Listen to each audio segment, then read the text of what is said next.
two, Ken, and one would have to say that Matthew would be favourite. But have you been kind of reassured that Jimmy's on his way back by the way he's played?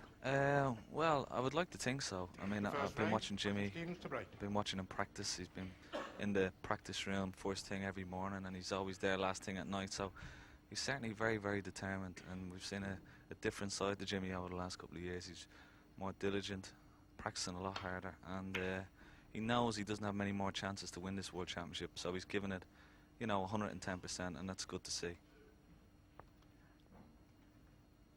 Even though he beat Dominic Dale by 10 frames to 2 in the previous round, one would have to suggest that Jimmy wasn't at his best, and certainly Dominic wasn't. But we all know, having seen Jimmy play in the Scottish Masters a couple of weeks ago when he defeated Mark Williams, he is capable of once again beating anybody. Absolutely, Willie, and I think the first couple of frames are going to be very, very important. I think if he gets off to a good start, it could give him a lot of confidence. He doesn't want to let Matthew get off to a good start because Matthew could steamroll him. But if he gets off to a good start, you know, anything can happen. It's a long way to go in this game.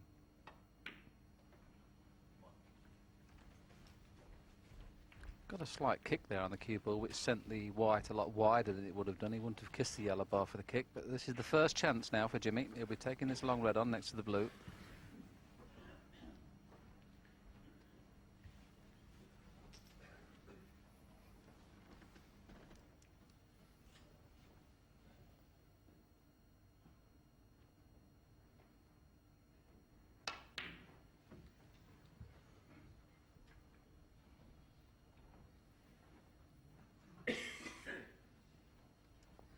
He'll be disappointed. It was a shot that you would expect Jimmy to get a lot closer than that. And Ken, it's always important, your first long pot, isn't it? You tend to know whether you're cueing good or bad with that kind of shot. Absolutely. They're the real testers, as we call them. You really have to be hitting the ball and timing it absolutely perfect. And as you said, he was quite a way away, and that's not a confidence booster for Jimmy. One. That showed you that Matthew Stevens is cueing well, straight into the heart of the pocket.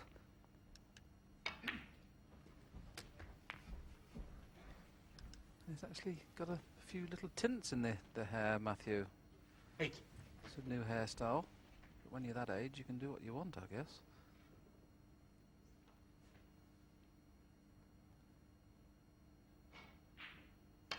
He's disappointed me a little bit this year, 9. Matthew Stevens. I know he had a few problems. Obviously, his father passing away was a massive blow to anybody, and he was a real confidant to Matthew, and I think that affected his game so badly. Hasn't played well at all this year, but he seems to be well up for this championship. I was impressed in his first round. He played very well. 16.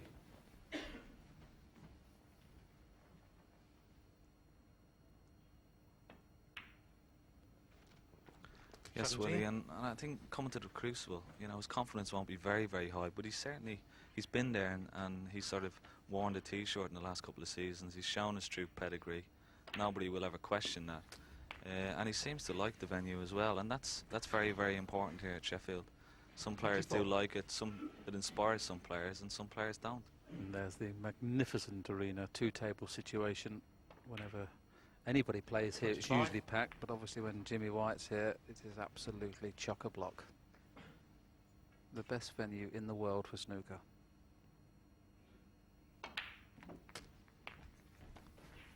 That's 4 reds. 32.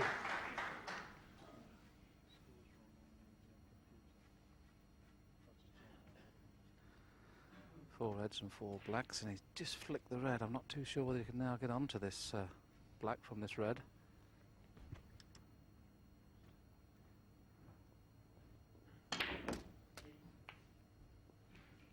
$33.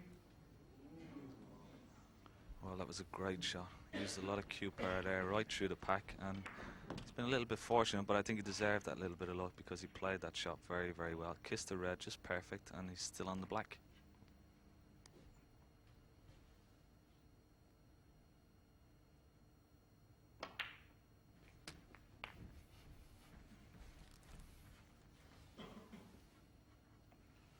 $40.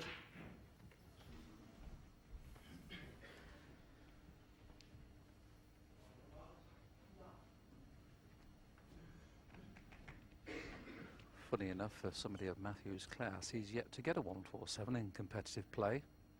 His highest has been a 145. 41.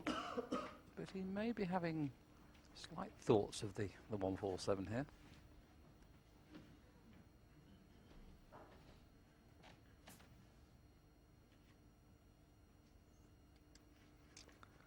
Yes, Willie, a little grimace on Matthew's face there tells us he's just a little bit too straight on this black, but he's having a look at the red to the opposite middle. Obviously the thoughts of a 147 will be going through his mind, but where there is one red up towards the baulk end of the table, it will be quite difficult.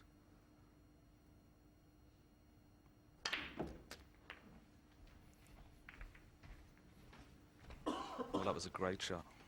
Another lot of cue power there into the pack, and I think he's on the red to the right hand middle, and if he is, he's still got a great chance to get back down for the black as well.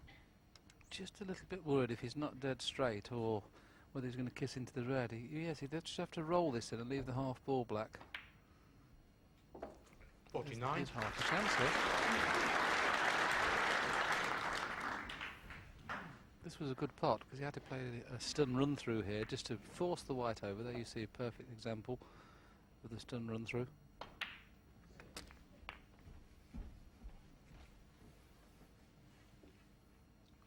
We've had a few maximums at the Crucible, as you're aware, but I don't think we've ever had one in the first frame of a match. So should he go on to get one, which is obviously a million miles away at the moment, he would have created a record that has not been done before.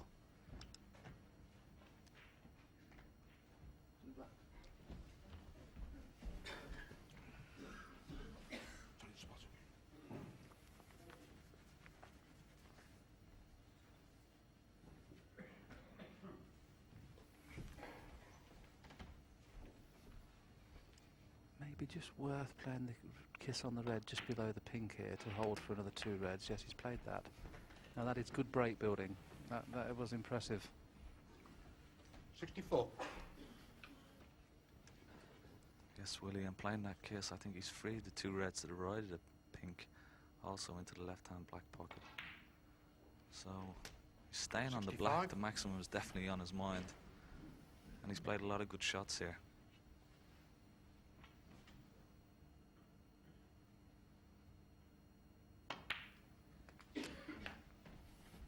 Once again, very good break building. I know the white looks a little bit higher than he wanted, but 72. In that situation, it's essential you go high to just make sure that you've got choice of reds, and that's what he's done. 73. Now, if the middle red of the 3 pot, the shot here is to kiss the pink. It all depends whether that middle red of those 3 will pot to what shot he plays here. Tells us the middle red maybe not potable. 80. Well, again, Willie's grimaced. He's looked up to the commentary box, and I think he's very disappointed with that shot. I don't think he's gone far enough, and that's disappointing because he had a lot of margin for error there. He could have been up another foot at least and still would have had a shot on this red. So we can't really see from here, but he may have to use a little bit of side. He just looked, actually. I think he can just roll it in very slow with check side, but he's going away from the black, so he's going to have a very tough black to play should this go in. Well played, a lot of side, good shot. Now we looked at those 2 reds. I don't think they're available, so some sort of cannon is needed to be played. A lot of right-hand side there. What's the cue ball? Well, we just lost it there, but it came back into picture perfectly on the black. That's brilliant. He was forced into playing a cannon because they weren't on. Superb. Absolutely, and couldn't have played it any better. This is a great chance. Still got a lot of work to do. 89. Willie, that red, I know it's up near the baulk area, but it's on his right-hand side of the table, so he won't have to use the rest if he gets close to it, so that is in his favour. Now, in this situation, you want to play for 2 reds. So he wants to try and get in the middle of those 2 reds and have the choice of shot. Now this is good play, look, you see, he's playing for choice of 2 reds. That's very, very good break building. Couldn't have played this break better so far. Just hope he doesn't push the pink towards the black. 97. Well, we've got a chance. We have a chance. Just play for the red in the middle, Matthew. Get the white near the pink spot somewhere.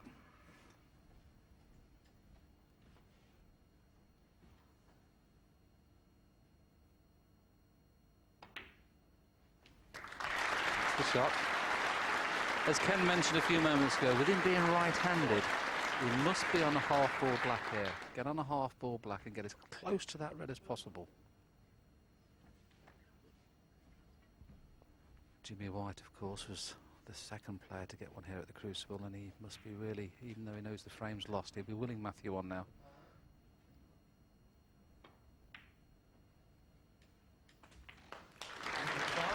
Right, Ken, do you play behind this red for choice of pockets, or do you play to leave it in the yellow?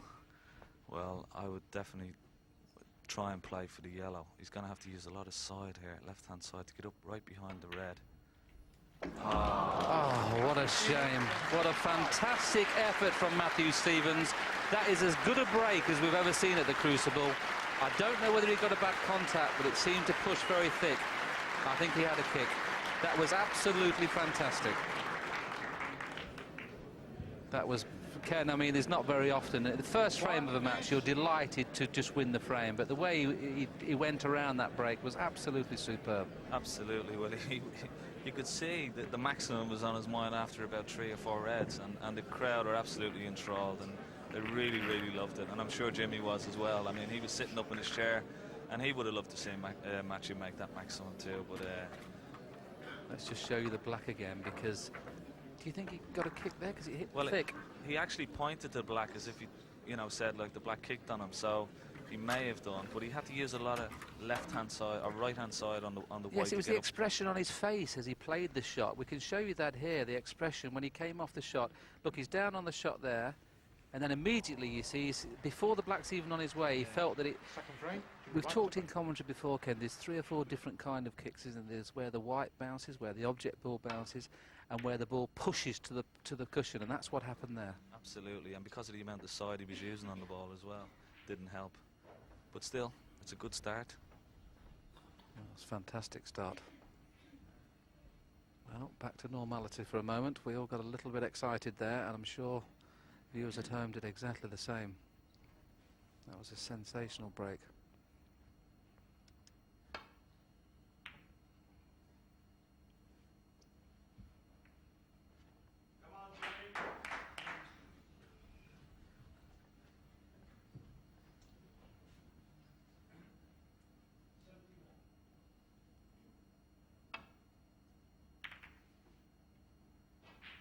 Just for the people who are interested in stats on Matthew Stevens, that was his 108th competitive century. One of only, I think, 12 or 13 players who have made over 100 centuries. His opponent, of course, who's been around a little bit longer than Matthew, has made 226.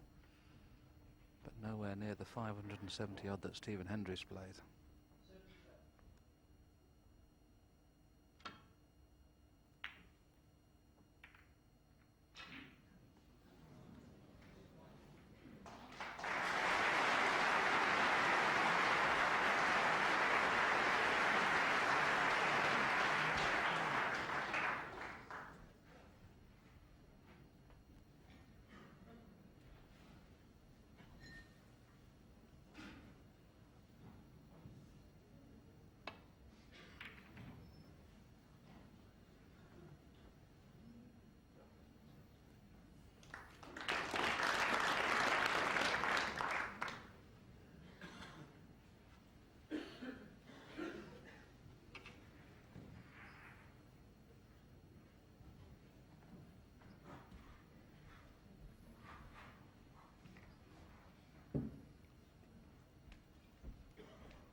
Match is in a spot of butter here. Can't see. He's having to swerve around the brown here to try and clip this red. This is a tough shot. He's cut it a bit full, and consequently he's knocked the red over the hole.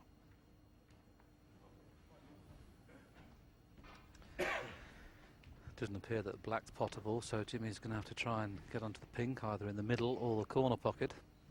If he plays to get onto the middle, he hasn't got too much margin of error. He's only got that gap between those reds to play. So he's played for it in the middle. He's fortunately got the kiss, so he's still on. Now he could get rid of the red to the left of the black here, which will open the black up.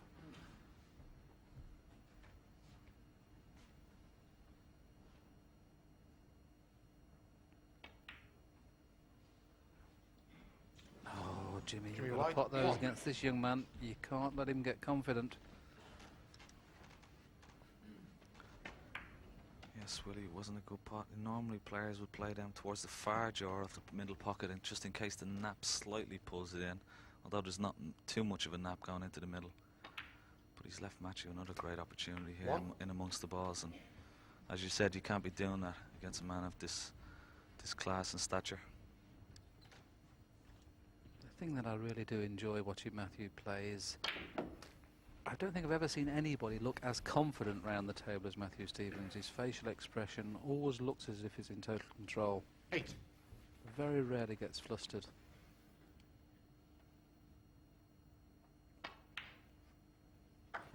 Nine. It's only a couple of years ago. You would have to suggest that he was the king of the new breed, but all of a sudden Stephen Lee and Paul Hunter have virtually overtaken him. Whether that's affected his form, the fact that there's 2 or 3 other young players doing well.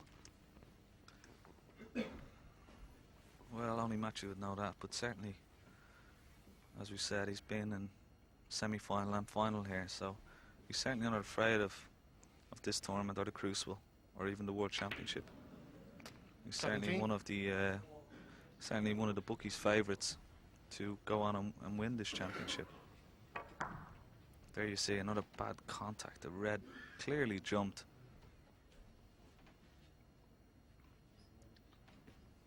Still got the black in the middle and be screwing back and hopefully take the red into the opposite corner.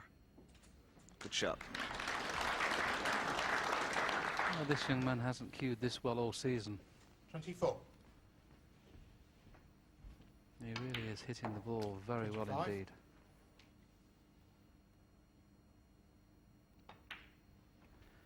I think he must have been saying to himself, coming into the match, I've got to get off to a good start 32. against Jimmy, let Jimmy know that I'm playing. Obviously 33. 3 sessions in the best of 25. And already you would have to suggest that Jimmy really needs to get a frame on the board quickly. He's not had a shot yet. He's had that one chance at the pink and that's it.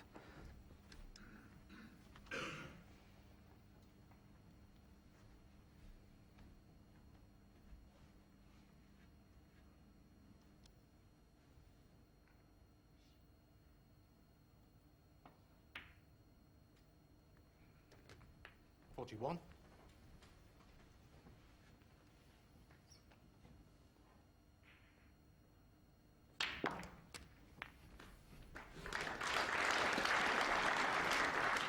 There's another good shot. A great example of Matthew's cue par.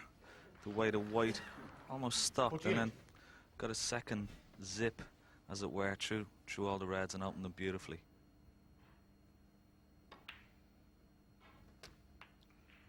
49. This is the key shot. If he gets onto a red nicely from this green, you would expect him to win the frame from here because he would only need another 2-3 reds and blacks. So it all depends on this shot to whether Matthew will win the frame at this visit. And this will be 105 in the first. If the green goes in 52 at least in the second, cannot start better than this. Now this is the key shot. Is he on a red? Not 52. perfectly. Red in the middle is missable. That looks easy from that picture, but it's a 3/4 ball pot. It depends what you want to do with the cue ball.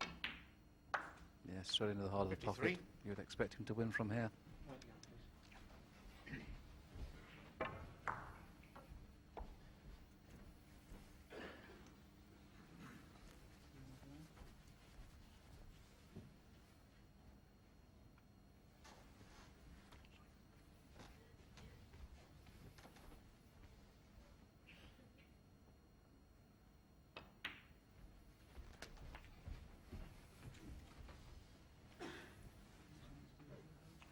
60. 61.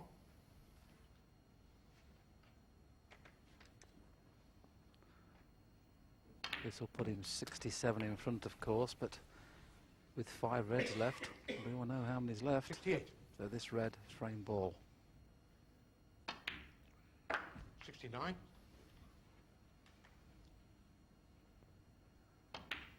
I'm just trying to think of records, Ken. I don't think anybody's ever started with 3 centuries on the trot in the start of the match. A couple of times at the Crucible we've had 3 centuries on the trot. This it looks like a possible 2 on the trot. What a fantastic start. It is. He couldn't have wished for a better start. And really, Jimmy has only missed one pocket, one ball, which was the pink into the left centre. So he hasn't done too much wrong, but Matthew has capitalised on every mistake, and 84. he really has played well in these first couple of games. Well, what a shame. I'm sure Jimmy might come and have a bit of practice. No, he's conceded. So Matthew Stevens has looked almost immaculate.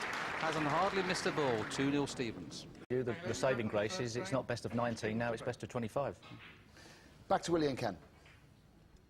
Yes, that was an interesting point that Steve made. I didn't realise that Matthew was 13 frames to 7 in front of Mark Williams, and that may have knocked him, a little bit out of his stride. I remember doing the same thing against Steve Davis when I was 13-8 in front in the UK, lost. It took me about 2 years to get that out of my mind, and maybe that's the reason Matthew's not shown all the form. Well, that's unusual. There's the red. Unfortunately, it's on a red carpet instead of green baize.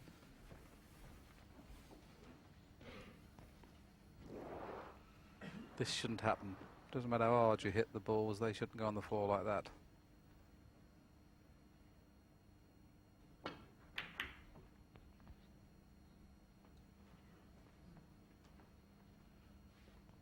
Ken, why would you think, would this be the fact that the rubber's a little bit hard, or I can't understand that at all? Well, I don't know, it didn't seem to put that much pace into it. It's just the way it's come across the knuckle and jumped. Almost leaped off the table. Oh, what a great shot there by Jimmy.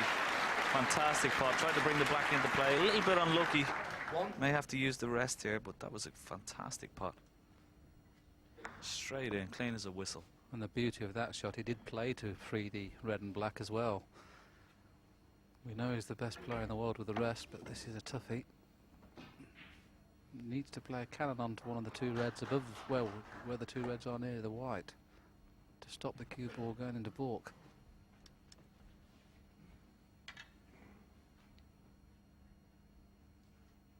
Well, he's trying to drag it in round 2 cushions. That made the pot a lot more difficult. That did surprise me. Jimmy White, 1. Playing with this amount of side, obviously you're going to flick the black over with a side. Disappointing. So that's 2 half chances Jimmy's had.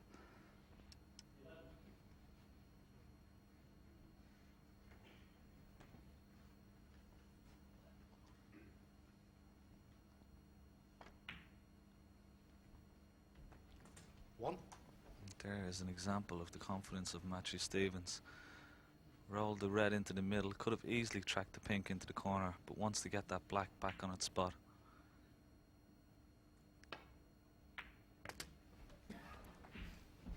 And that's what you call confidence, Willie. 8. Yeah, I mentioned the last frame. He just impressed me the way his demeanour around the table at all times is ultra 9. confident. Now the cannon into the red, the little cluster of 5. If he can hit that red full ball, the first one of that cluster of 5 is going to be on a choice of 2 reds. Now, if this works, the reds are going to be split perfectly, and a chance of another big break. You would think there's no need to play a kiss from here, but sometimes you have to play the little cannons to keep the cue ball under control. And there's the little cannon, you see, just to keep everything in open play. And if it's not on a red there, he's very unlucky. See, he wanted to hit it full ball, and he hit his half ball. That's why he just lost the white slightly. Unlucky.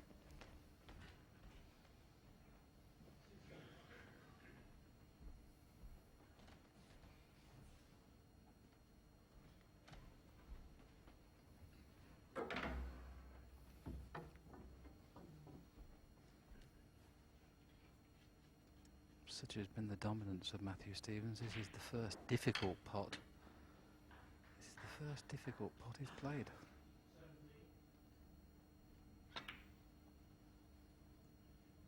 And because it was difficult, he's missed it. Matthew Stevens. So a chance for 16. Jimmy.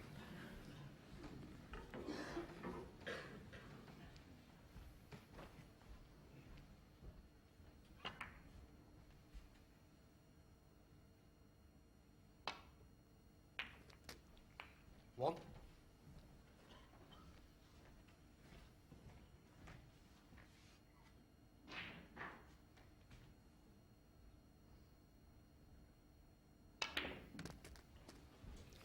Well, why is it, Ken, we're getting so many kicks? That was a monster.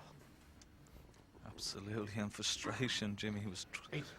attempted almost to punch the white ball off the table there. That was very, very unlucky. Look, he was almost giving it a left hook there, Willie. And he would punch his weight at the minute, Jimmy. He was not quite as slim as he used to be, and it does annoy you though, Ken, doesn't it? I mean, you're 2-0 behind, you haven't had a shot, you're in the balls perfectly, and you get a kick like that. Absolutely. Looking at a difficult red to the middle. I don't This think is it's a on tough pot. naturally, Ken, is it? He's going to have to flick it in. Yes, he had to flick it in with side, didn't he? Strange choice. Jimmy White. 8. Yes, Willie, it was a very, very difficult pot. And he's been actually quite fortunate because the red has come back off the jaw and kissed the white into a safety area. So he could have easily left Matthew in with another golden opportunity there, so he can count himself a little bit fortunate. Here we see it again, and you could just see the white hop and just almost take all the pace out of white. And there's his left hook as well. Yes, as you rightly say, he's been very fortunate because the red he tried to play in the middle. I don't think he could pot it, what we call plain ball. He was trying to play with that little bit of side to turn it over to pot it, and he hit the wrong red. So he'd be delighted that he hasn't left anything on.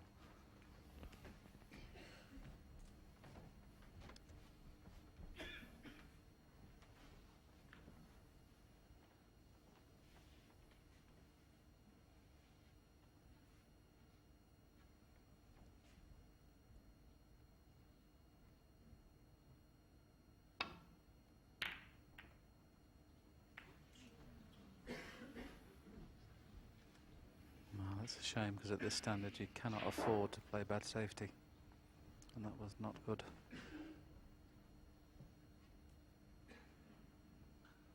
But when a man is in this kind of form, every shot puts you under pressure, and that's what's happened to Jimmy. He's missed a couple of little shots that he would normally get, and that's because of Matthew playing as well as I've seen him play all season.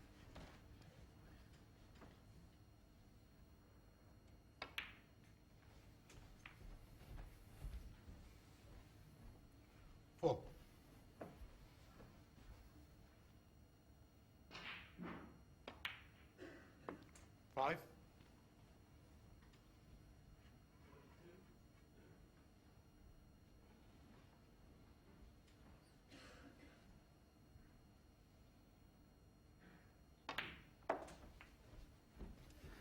Oh, Jimmy White's potted 3 reds and a black, and that's means he's missed at least 2 colours.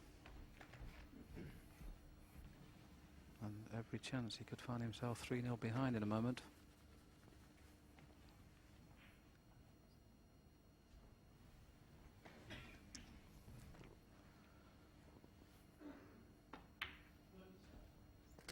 Yes, Willie, and the way the reds are spread, Matthew already 22 points ahead, so doesn't really have to do much work.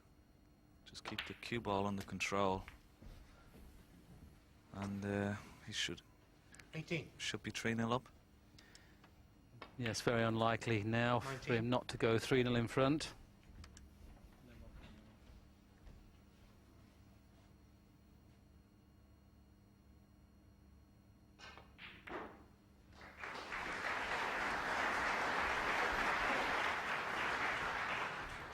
$24.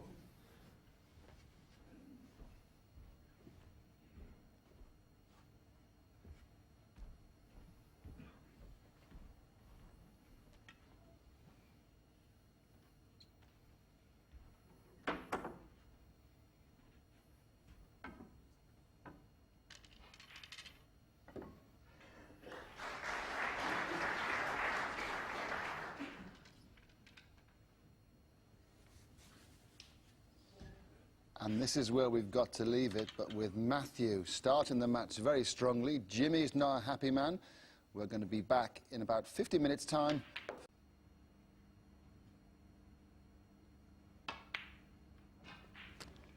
One. Good pot from Jimmy. Now, can he take advantage? Must take advantage of chances like this, will he? If he has any chance of, you know, contemplating even getting into the next round. I must admit, normally a 40-point lead would have been massive, but the way the balls are situated at the moment, that 40-point lead will evaporate very quickly, especially if the two reds are freely available in the left-hand corner. He doesn't have to do a lot with the cue ball to keep this break going. And I agree with you, Ken. I think the quicker that Jimmy... Oh, another kick. I don't believe it. 7. Well, Jimmy will be pulling his hair out because that's just unbelievable. Yes, he's already had a massive kick in the beginning of this frame. And watch this again. Just as he pushed, the white jumps in the air, and that's so unusual. Two clear-cut chances to get 2 kicks to put it out of position, but he's still got the pink into the yellow pocket. Good recovery, Jimmy. That was a pressure pot. Very impressive, 13. especially when you're 2-0 behind. 2 kicks have cost him position. Now it needs to be top side of this black. 14. Doesn't want to be straight. Now if he's straight, that's a poor shot. He can just about screw back and leave the white about 2 inches further to the right than where it is now. Well, he's playing a run through, so he obviously was too straight. He's still on this red. Once again, Ken, key to get high on the black. Yes, must get top side and then just play a similar shot on the black. Not too 22. high.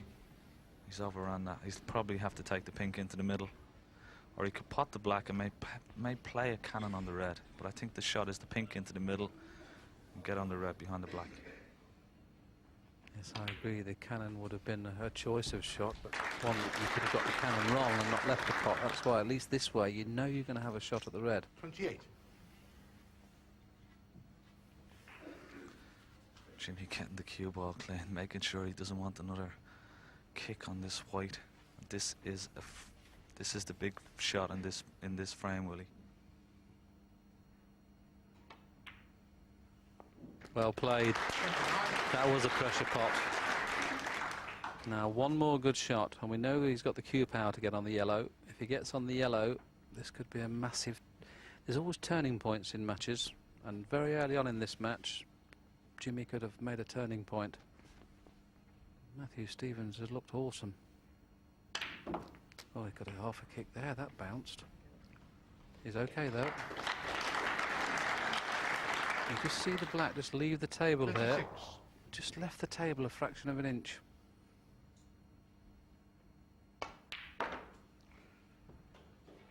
$38. Just about okay. Just about okay, but still not in prime position. Still should pot the green. As we all know, Jimmy's probably the best player in the world with the rest, so 41. doesn't mind using it at all. But he's potted some good balls to keep this break going, will he? Well, I'm very impressed with this break, Ken. I mean, he's been kept off the table. He'd only scored 10 points before he got this chance. And this just shows you that Jimmy White is in form. And also sends a signal out to Matthew that he's not going to give up this match without a good fight. This is a frame that Matthew Stevens should have won, and he knows that. But Jimmy White responded with a break of 56 to clear to pink to get back in the match very early on. It's now 2-1. And what a difference. It could have been 3-0. Suddenly it's 2-1, and everything's starting to change, perhaps into frame 4. And we can see that Matthew is to play. He's 20 adrift.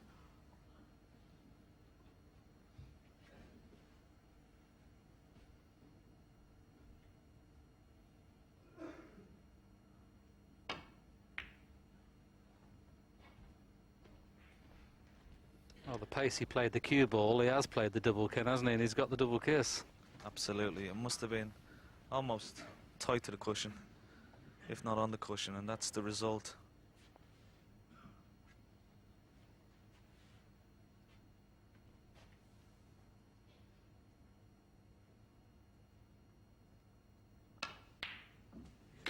Great pot.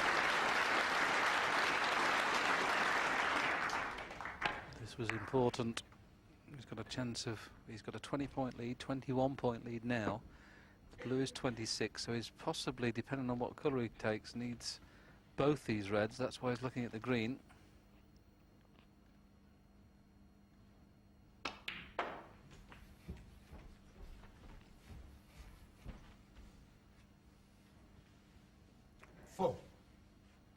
Jimmy knows whatever colours he takes now, he just needs the last red to leave Matthew needing a snooker. So red, green, red, a possible 2-all result.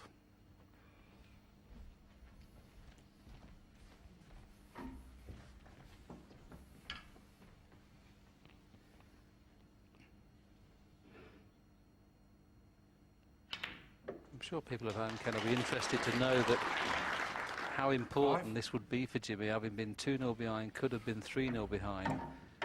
You play session for session, don't you? When it's a 4-frame session, the first thing is you want to do is draw the obviously win the session, but the worst thing is you want to draw the session. Absolutely, Willie. And as we said in our commentary earlier, it was looking like he was going to be 3-0 down. All of a sudden, he has a great chance to be 2-2, and he will feel a lot more comfortable going into his dressing room at 2-2. Still not 2-2 yet. He's still got a bit of work to do after that last shot, but certainly if he does win this frame, he will walk a lot taller into his dressing room and enjoy his cup of tea better. Yes, I think we've been better than Matthew Stevens, really, because Matthew's dominated the session. And Jimmy's just hung in there, and that's the art of being a great match player. When things are not going well, just hang in there. Best of 25, things will change.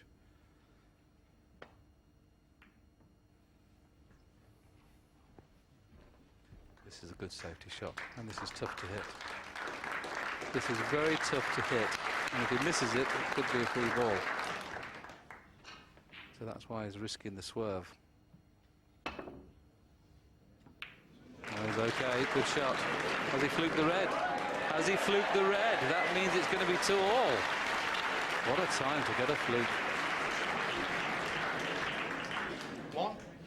Years of practice, that one, Willie. I'm sure Jimmy would be absolutely delighted. He was in an awful lot of trouble there, but swerved it perfectly and got a lucky break.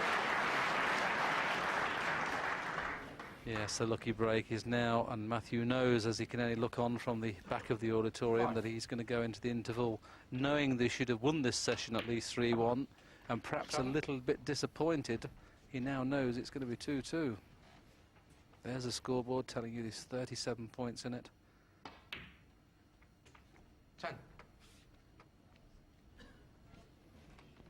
What a fabulous first 4 frames we've been treated to. There's going to be no 50 14. break in this frame, but a 50 above in each of the first 3. Jimmy will not worry about that one little bit. To get out of this session 2-2, he'll feel like he's won it. In goes the pink, and I'm sure we're going to see one of Jimmy's specials on the black. There we go. Attention all pockets. It's not finished yet, but it has now. Matthew Stevens is already on his way out. He'll be disappointed to have only shared these first 4 frames. Thank you very much indeed. The question was, who has made the most maximum breaks? They didn't say whether it was in match play or not, Ken. Who's made the most in practice, I wonder? Well, we all know it was you, Willie, of course. Yeah, but as Steve Davis quite rightly said, Stephen Hendry has probably been the greatest break builder that the game has seen. He's already achieved, I think, 7 maximums in tournament play, and has over 550 centuries in tournament play as well. Almost double the amount to his nearest competitor. So he is probably the greatest break builder we've ever seen, but you're not far behind him, Willie, are you? I'll just quickly update you on what's happened in this frame so far. Jimmy White potted the opening red and was very, very unlucky to leave himself hampered queuing on the black. He missed the black. Matthew Stevens then got in, and you would expect him to score heavily. He only scored 16. So both players now have had one good chance each. And what you're seeing now live is what has happened. Jimmy's just potted that red, and he's nicely on the blue. The fact that the green's not in his spot will help here. shouldn't miss those. We Jimmy didn't White, see many 1. more balls missed in the first 2 frames, 3 frames, but we've seen a couple in this frame. Again, Willie, it's the same, I think, as in the second or third frame, where he wasn't really concentrating on the pot, but more about where the white was going to finish, and just took his eye off the pot at the last second. And again, has been quite fortunate. Still left a cuttable red to the left corner pocket, but this could have been a lot easier.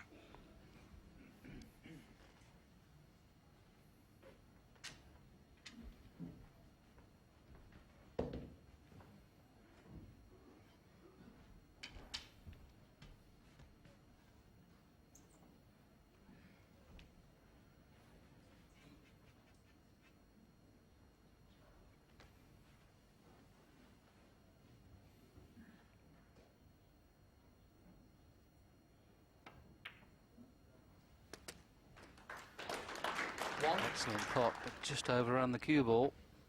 So only a snooker coming up.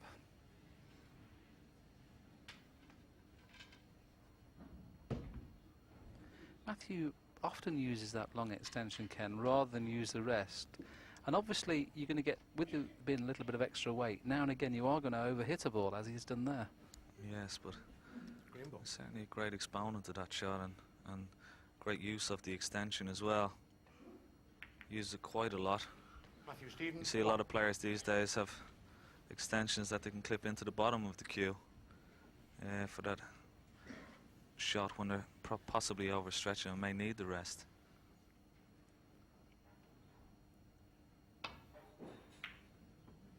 Yes, I'm just trying to work out now, Ken, while we have these long rests at the side of the table these days, I don't think there's been one of those used in about the last, what, 5 seasons? They're just there for show now. I think so, and we saw Quinton Hahn taking them off the table and putting them under the table because they were getting in his way when he was playing the shot. He certainly didn't want them around, but there you see them. Not really in use anymore. Probably more in use in the clubs, snooker clubs and social clubs around the country, both in the Ireland, in England and the UK, but certainly not used in the professional game now since the introduction of the extension.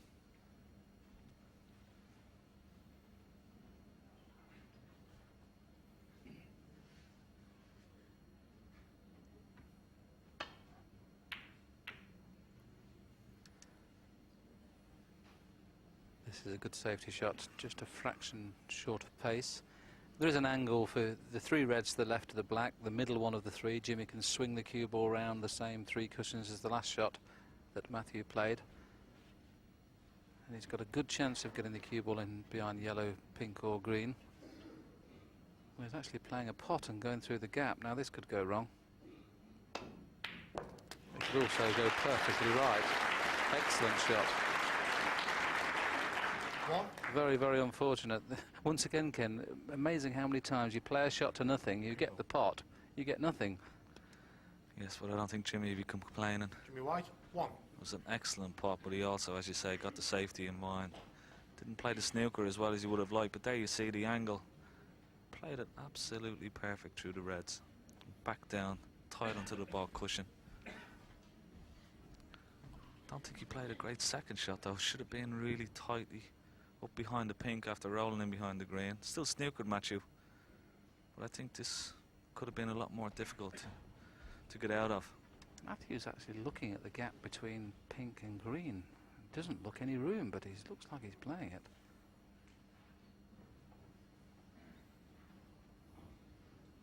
Let's just have a look down the line now and see what you think at home.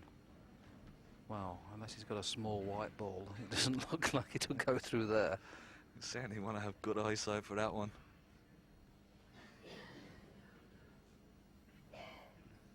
Could just rest, of course, on the red that's right on the top left-hand cushion, just off the one cushion. That looks to be a good pace. Yes, good shot, but again, I think if Jimmy had a chance at that last safety shot, he probably would have rolled the green and the white and tried to keep the white tight to the pink, so he wouldn't have left Matthew that opportunity. Good chance here of putting him exactly the same place.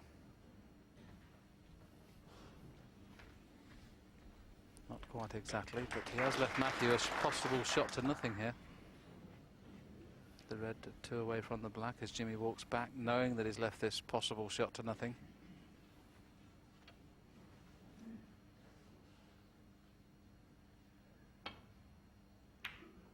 That was quite a way away. But concentrated very hard on the cue ball.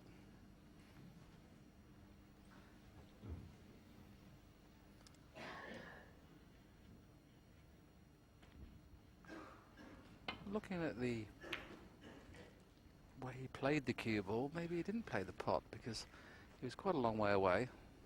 And the pace he played it, he didn't really play too aggressively. Another chance though here for a possible snooker. Too thin. That's a bad shot from Jimmy. Half a chance for Matthew, this one.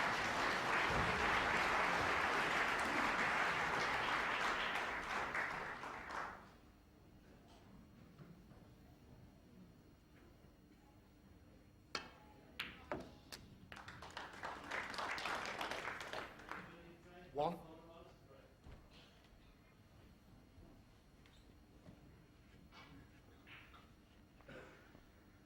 Well, this green is on, and he's going to have to play the white virtually over the blue spot, come back down for this red next to the black spot.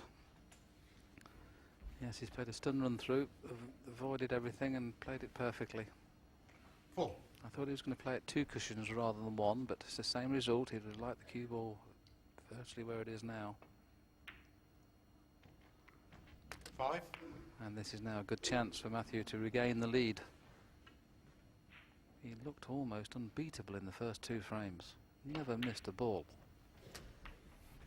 Every credit for Jimmy White to have got back into the match and levelled at 2-2.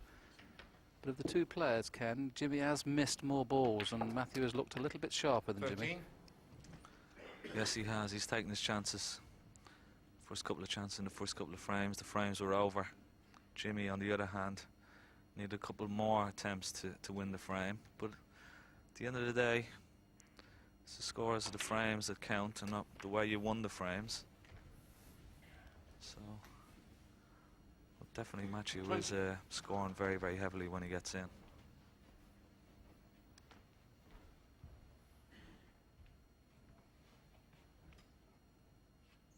He's obviously ran a little bit too far. He wanted the one next to the blue. That's still on, and I think he could push through the blue and reds and still get onto the black. The only reason that's stopping him screw back up off that red next to the blue for a baulk colour is the pink and the yellow are covering that pocket, so he can only possibly get on the brown. That's why he's looking at the more difficult red going round the back of the black. Good recovery, but the cue ball may have gone dead straight, which could be trouble. Not quite straight, and there's the red in the middle available.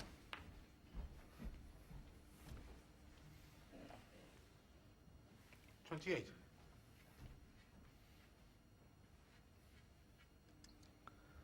He's got a choice of options here. Well,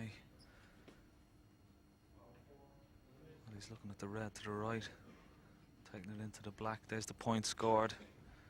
He's almost, well, twice his number of points scored Jimmy White has. Matthew Stevens 317 to Jimmy White's 155. So, but as I said, it's the scores and frames that count. Yes, he tried to get back, track the black. Could have rolled the red into the middle and gone up for, tried to get an angle on the green or the brown, but chose the more difficult option of trying to screw back for the black, and it's cost him. There's a big target here for Jimmy to get in behind the yellow. He actually played in behind pink, but I think the yellow would have been a better choice because he would have covered whatever happened all 4 reds.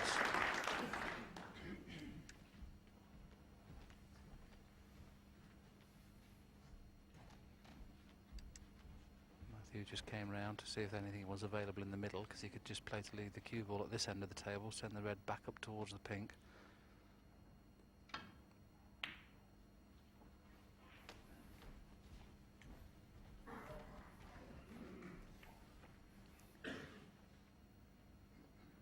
It's enjoyable watching Ken, isn't it? I mean, obviously you've not had too much experience commentating because you're usually out there playing, but you tend to see the way that different players go around the safety exchanges. Yes, everybody has their own way of playing and their own style and different approaches to the game as well. They see so many different shots and play them differently as well. I suppose if we were all the same, it would be quite boring, but the fact that everybody is different and plays in their own way makes it a little bit more interesting, as Steve Davis would say.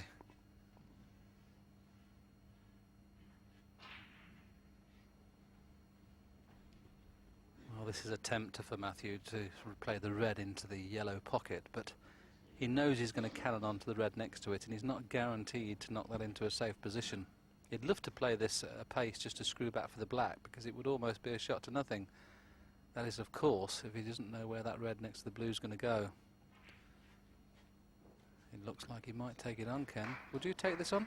Absolutely. I think it's a definite opportunity. Just concentrate on the red into the yellow pocket and just stun off the red next to it and stay on the black, or screw back a little bit.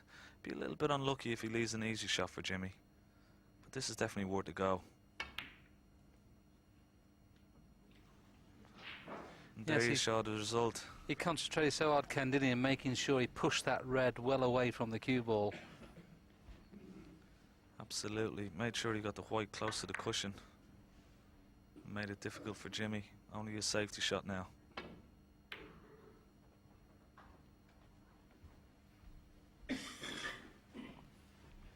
A 42-point lead is quite a big lead, as the three of the four reds have now gone virtually into the balk area of the table. But of course there is 59 points available, but where the reds are, there's probably only about maybe 50 points available, because you would expect him to take lower colours with the reds up in that area of the table. But still plenty of reds on, so Matthew's going to have to be very careful. And this is another frame he's dominated, and if Jimmy gets a chance, Jimmy could pinch it.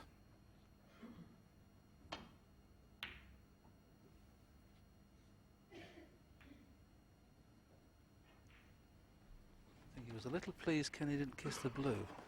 Yes, you could see him almost steering the white by the blue there. If he kissed the blue full ball, he was leaving the red into the centre pocket, and a great chance for it would have been for Jimmy. As it turned out, he's missed the blue, put the white in a great position on the top cushion here, and left Jimmy in a bit of trouble.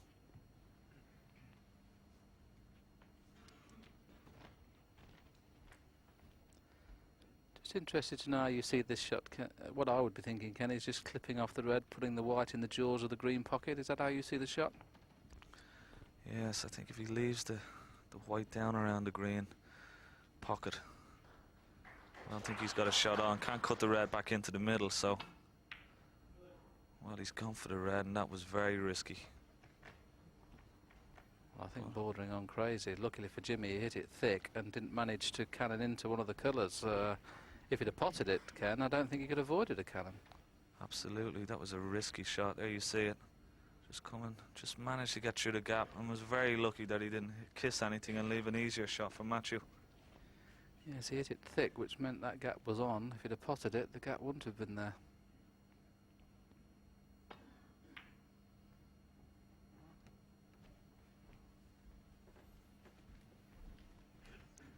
Matthew very cleverly putting the red to the side cushion, knowing that Jimmy is going to need all four reds and possibly up to the pink to win this frame, so just using that red on the cushion as a little bit of an insurance policy.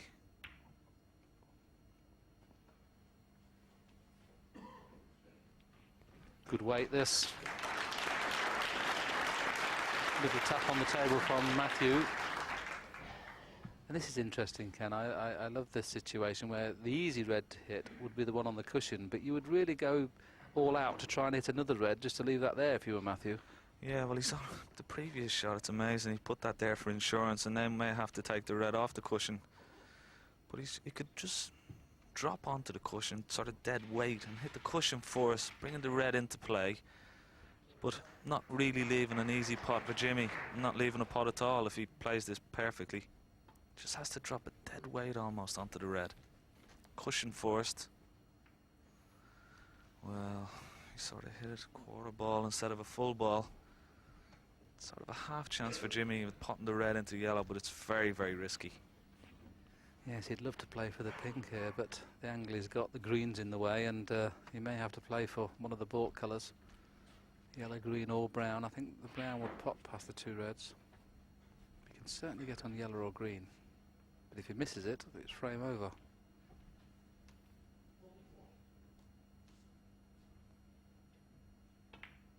It was dangerous, but worth the risk. Good pot.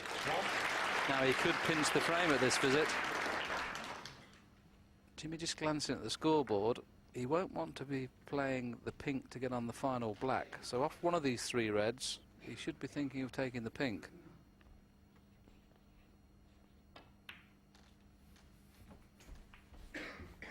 Yes, Willie, and the way he played the red as well is testament to the way Jimmy is feeling at the moment. His confidence is certainly very high. Could have tried to possibly get on the brown or even the pink off that shot, but just dropped it in, knowing full well had he missed it, it was frame over. 5. Would this be in your mind here, Ken, to probably take the pink off one of the last two reds, purely because pink to black would be very difficult for the clearance? Yeah, that's certainly an option. Won't be thinking about it here. If the red to the right of the brown, he'd probably concentrate on taking it here after the green, and if the red to the left of the brown goes into the opposite pocket, then maybe he may take the pink on the top cushion. We'll soon find out what way he's feeling and what way the balls are situated. Yeah, it's difficult, isn't it? With the from blue to pink would be a tough shot, and then of course from pink to black would be even tougher. But of course if the pink was on its own spot, 9. no problem. So let's see if he plays for the pink off this last red. Mind you, he's not got on the brown nicely, Ken. That was very careless, wasn't it? Yes, it was a little bit. Want to be a lot straighter on this brown. I have a look at the green in the middle, but no. Taking the brown, dropping it in.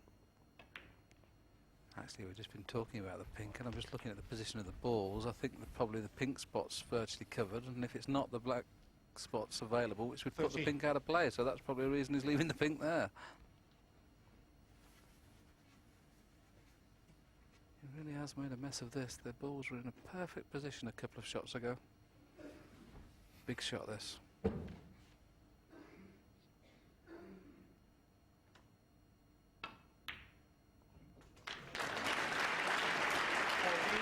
What a lovely shot.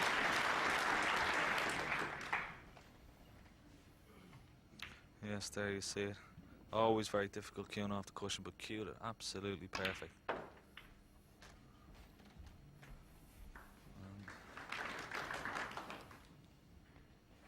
18.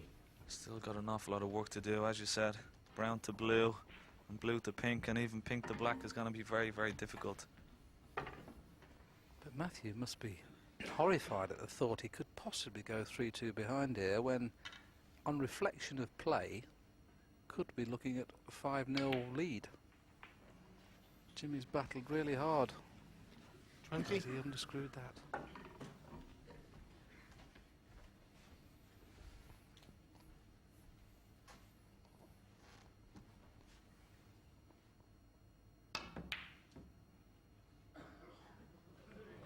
Lucky, lucky man.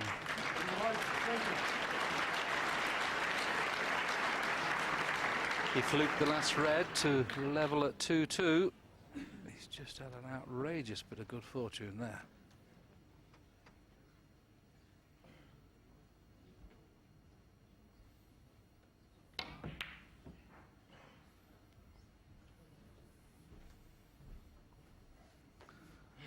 Not only has he snookered him, Woody, but he's brought the pink off the tight off the top cushion as well, which is an extra bonus.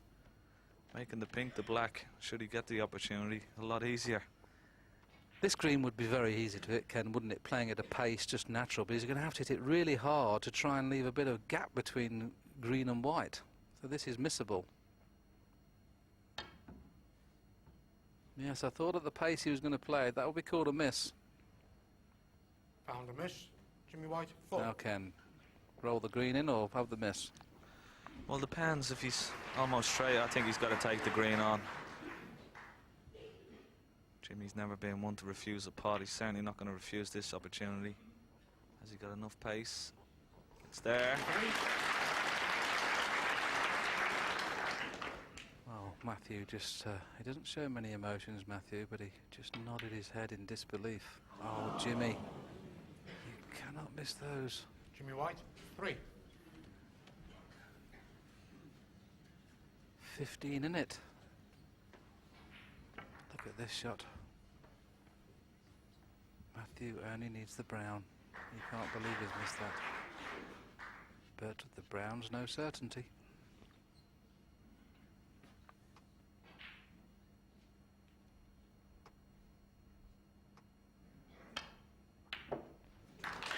Yes, good pot.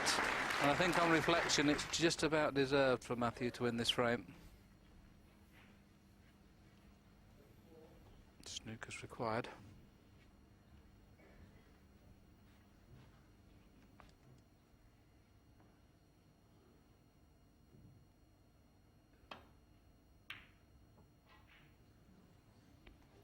Well, Jimmy will obviously carry on, only 19 behind with 18 on, so just one snooker. We saw a frame between Quinton Han and Paul Hunter the other day. Ken, I don't know if you watched that, where Quinton needed 3 snookers on the last red, got a free ball, ended up winning, and winning the match. Yes, it was a turning point in that match. Jimmy only needs 1 snooker, however. But certainly the way the pink is positioned doesn't really help his cause. Just got really the black to play with. It's a clever shot from Matthew, really, because if he forces Jimmy into potting the pink, he's really only got possibly 1 chance to get the snooker on pink and black, and then you would expect Matthew to run the pink over the pocket. So good thinking from Matthew, that.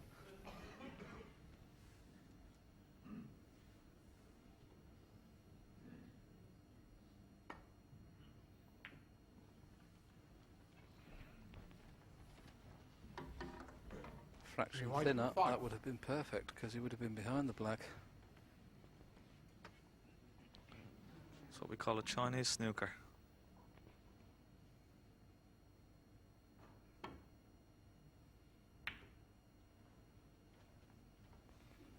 Now this is half a chance to get the snooker, as long as he can avoid the double kiss.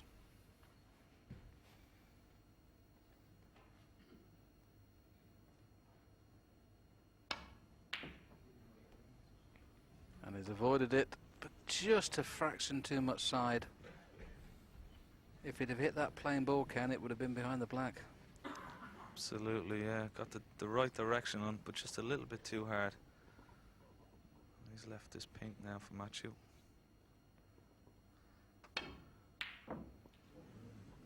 Well, it's the longest frame of the match so far, just gone over 30 minutes.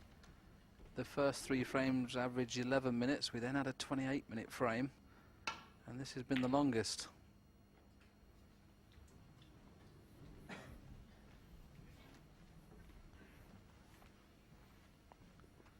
I don't think you're going to see any heroics from Matthew here. Just probably try and roll the pink over the hole and leave it in the jaws if he doesn't pot it. Wow, I can't believe he's played that, will he? I think most players would have just played a slow drag there, Ken, wouldn't they? Just Absolutely, take the pace out of the cue ball and just leave the pink right in the jaws. Now this is a good effort. Is it hard enough? No, it's not. Good line of cue ball. All he had to do was roll the pink over the hole, and Jimmy had no real easy angle to get back down to towards the black. The odds of Jimmy winning this game are quite high, but I'm sure in your career, Ken, you've probably won 20 frames when needing a snooker, probably a few more. Yeah, once you have a glimmer of hope, you'll still try. And it's frames like, you know, winning frames on snooker that we saw against Quinton and Paul Hunter. They can swing the match for you.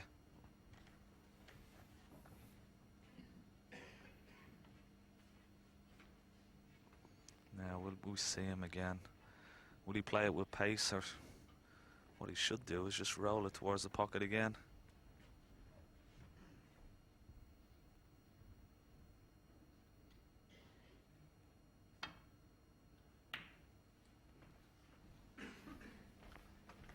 I'm with you, Ken, on this, because every time you play it at pace and don't get the pot, you're obviously bringing the pink into the business area of the table where there's a possibility of getting a snooker. Where's the cue ball going? It's okay, but this is a chance for Matthew. You can understand him playing these at pace because this is a slightly easier shot.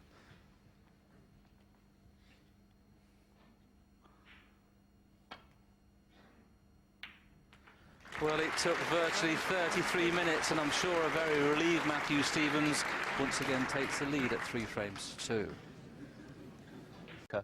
9-ball pool, and perhaps the French game called Carom with no pockets, but they're the main ones. But I don't know if pushed, which one in the Olympics would make it. Well, there's two players that can just about pick up any sort of cue and work wonders with it. Back to the match. Thank you very much, Ray. And the 5th frame was by far and away the worst frame of the match as far as standard is concerned, but in some ways it was quite exciting because both players have had 2 or 3 chances to win the frame. But I think on reflection, Matthew just about deserves to have won it.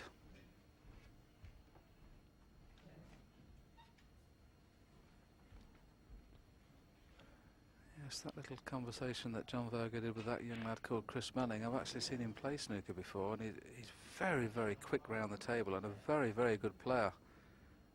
You know, he's a little bit like the Jimmy White and Alex Higgins of old. He just gets down and knocks them in straight away. Robert Milkins is very much the same player as Chris Melling. And of course, Robert Milkins starts his 2nd round match this evening against the Embassy World Champion Ronnie O'Sullivan. Good weight of cue ball though from Jimmy. There is the safety shot left for Matthew. Just have to be careful you don't hit these too thick.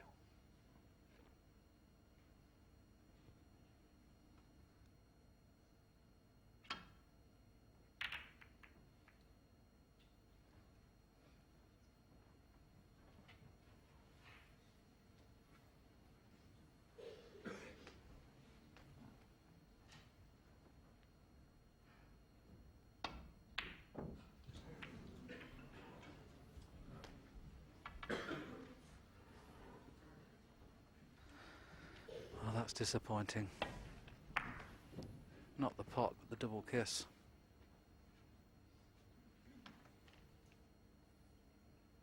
I think he can play this slow enough to stay on the black. If not, the pink's available. Yes, he's played to the pink. Ken, you've played at the Crucible now for many years, and the best of 25, you do have a chance to relax knowing you've got 3 sessions. Yes, Willie, and I think the way Matthew and Jimmy will be approaching this match is just play each session as they come along and try and win each session. First session, of course, and second session 8 frames, and then the remaining 9 frames in the match. So if you play the first 8 frames, and if you get a 5-3 lead, that's a bonus. Anything above that will be even a better bonus. That's certainly the way I would play, and I'm sure the other players would feel the same way going into a 25-frame match. Yes, it's so important to stay close, Ken. I mean, over your career, what's the furthest you've been behind and won a match? Have you ever lost a session 6-2 and won? Can't remember, to be honest, but there has been a lot of great comebacks at the Crucible. Most notably Dennis Taylor's against Steve Davis. I know he won't like me reminding him. 8. I think Dennis was 9-0 behind in the final that year. So that's the beauty about playing in long sessions, that even if you do have one bad session, you know, it's not going to cost you the whole match, that you have chances to come back, and if you win the other sessions, you can still win the match. Oh dear, he did miss that black by an awful long way. It's a little bit similar to the black he missed in the very first frame when he was on a maximum, playing with a little bit of side. Look, there's the side to go into the reds, and he hit that first black thick, and he hit that black thick. Now Jimmy's going to have to a little bit of hit and hope here. He's going to try and force the cue ball through the reds. A lot of spin being put on this ball, relying on luck, and he got plenty of it, but it was all bad. I'd have actually ran through that with the left-hand side, Ken. Yeah, what I think he was trying to do, Will, he was trying to bounce the white over the reds, using a lot of topspin and a lot of power, which he has got, but he just didn't get that lift into the white to bounce it over the reds and up around the bulk area. Before we get any emails, would that have been a foul shot or not? No, because he didn't bounce over his object ball, the ball he was addressing, which was the red he was potting, obviously. Once you don't jump over the object ball, then every other ball that you jump over is perfectly okay. Foul and a miss. Jimmy White 1, Matthew Stevens 4. Miss accepted by Matthew.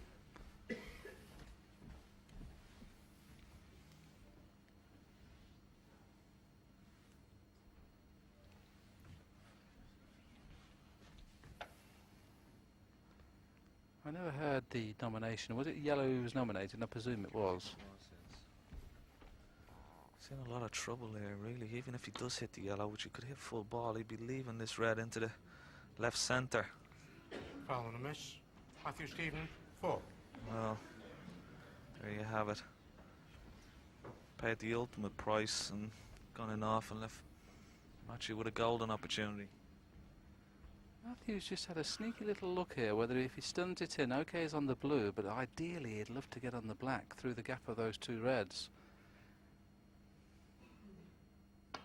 Oh, he's played up and down. 1.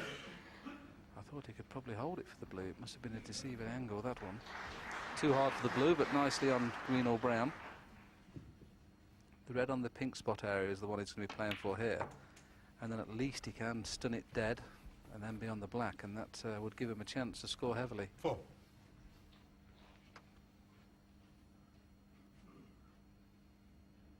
all depends whether he's straight enough just to hold this for the black. 5. Oh, I thought he missed it. I think he stopped in his tracks, Ken. Certainly did. He had a little blow of his cheeks there. That just went in the side door. Side door, I think it went in through the window.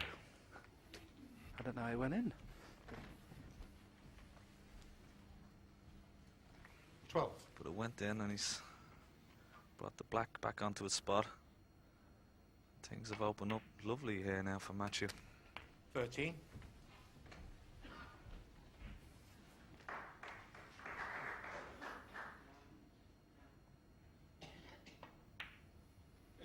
What kind of things do you say to yourself, Ken, when you're in a position like this? Do you think, well, get 50 or get 60 20. or just play every shot at the time? Or No, not really. I think you can't really think that far ahead. You've just got to try and, you know, unlock the whole break and just take each ball as it comes. Obviously, you're thinking a couple of shots ahead each time, making sure the white is in perfect position to try and leave an easy shot for your next positional shot. So you're just trying to keep control of the cue ball around the black spot and the pink spot, and trying to make the break as simple as possible.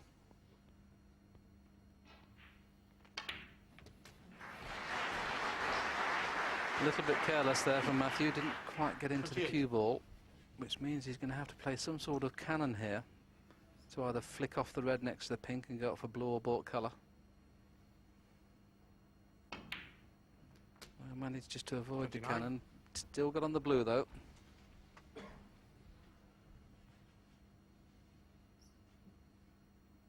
After the explosive start in the first 3 frames, it has gone a bit quiet on the break building purposes, but this is a good chance.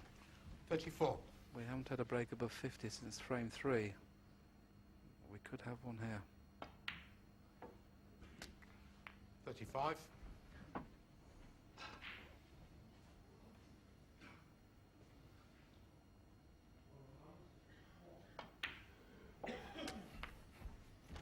That's a good shot, playing for 2 reds here. One in the middle of the pack 42. goes, and also the one at the bottom as well. Just getting the cue ball clean. If he's going to get a kick, he's going to get a kick when he runs through, so just making sure. We've had a few kicks already in this match.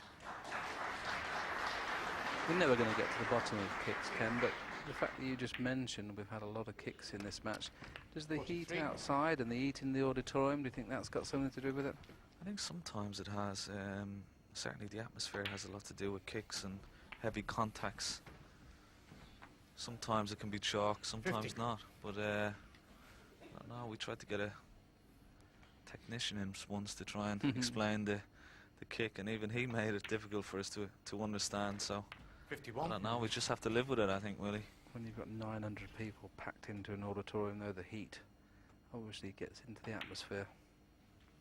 And this has been an excellent contribution. Now a frame-winning proportion. 58.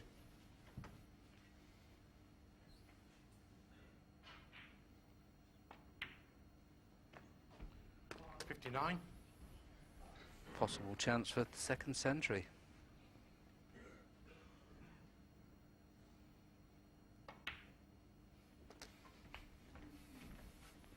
It's been a good performance from Matthew. He looked tremendous in the first 2 frames, looked a little bit out of sorts in the last 3, but managed to win frame 5 to go 3-2 in front.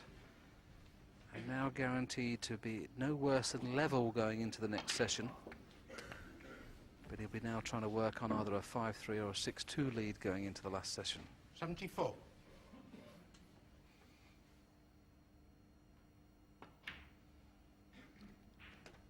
75. Perfect drop behind it. Jimmy knows he's been 2 behind before. He's 2 behind again. I think it'll pot in the green pocket, so it's no 82. problem.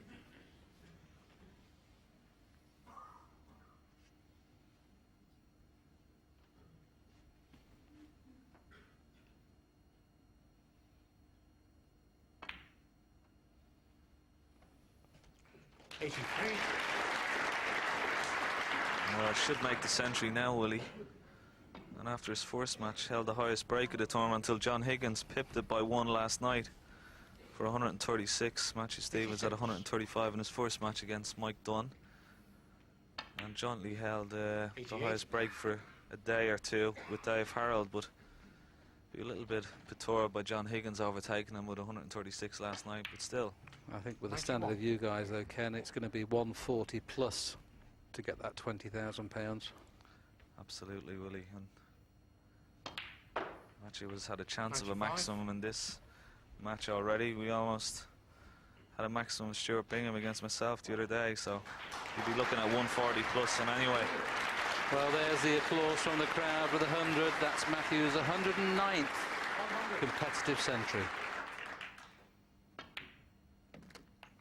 106. The black for 113.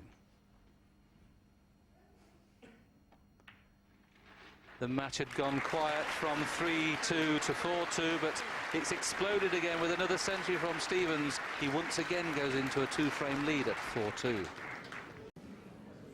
Well, that was our local statistician Phil Yates, who does a little bit of commentary himself, and people would have heard him many times, but he is the knowledge of snooker. Each player, he would know everything about every player that's in the top 16. Always very interesting to see what they've done over the seasons, Ken. yes, Willie, he's known as the snooker encyclopedia around the circuit. Knows everything he wanted to know about snooker stats. Anorak would be the better word. It's easier to say, and anyway, that's for sure.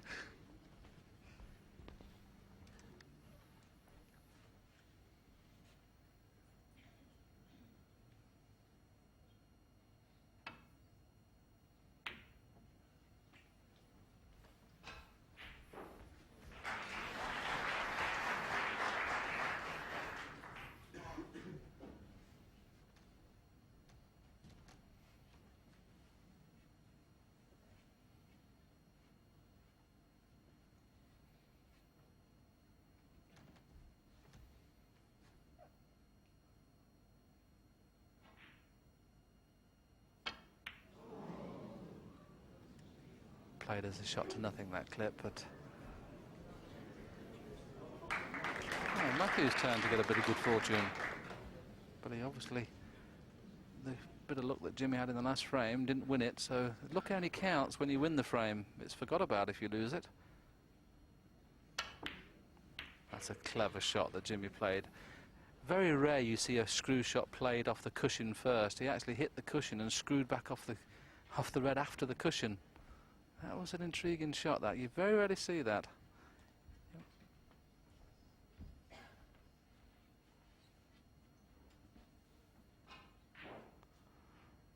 after this safety shot, unless he pots one, we might get you a chance to show you that Jimmy White shot again, because he was snookered. And what he's actually done, Ken, it was a clever shot, wasn't it? He's actually played the screw shot off the cushion to get the screw off the red. That's right, and brought the red up towards the other reds, but as you said, hit the cushion first with the screw. Normally you hit the ball first with the screw, but hit the cushion first to bring the ball back, and it was a fantastic shot. We'll show you that in a minute, probably after this little snooker, because it's a shot you very rarely see in professional snooker. Just while Matthew's studying on what shot to play, here's the shot that Jimmy played. So he's screwing into the cushion and then screwing off the red. Very clever shot. And back to real play now, and Matthew, as we know, is in an awful snooker. Well, Ken, you've got the telestrator to the side. I'd like to see a few lines on this one. Well, I would say he may be going like that and into the pack there. No. He's playing the swerve, isn't he? He's playing the swerve.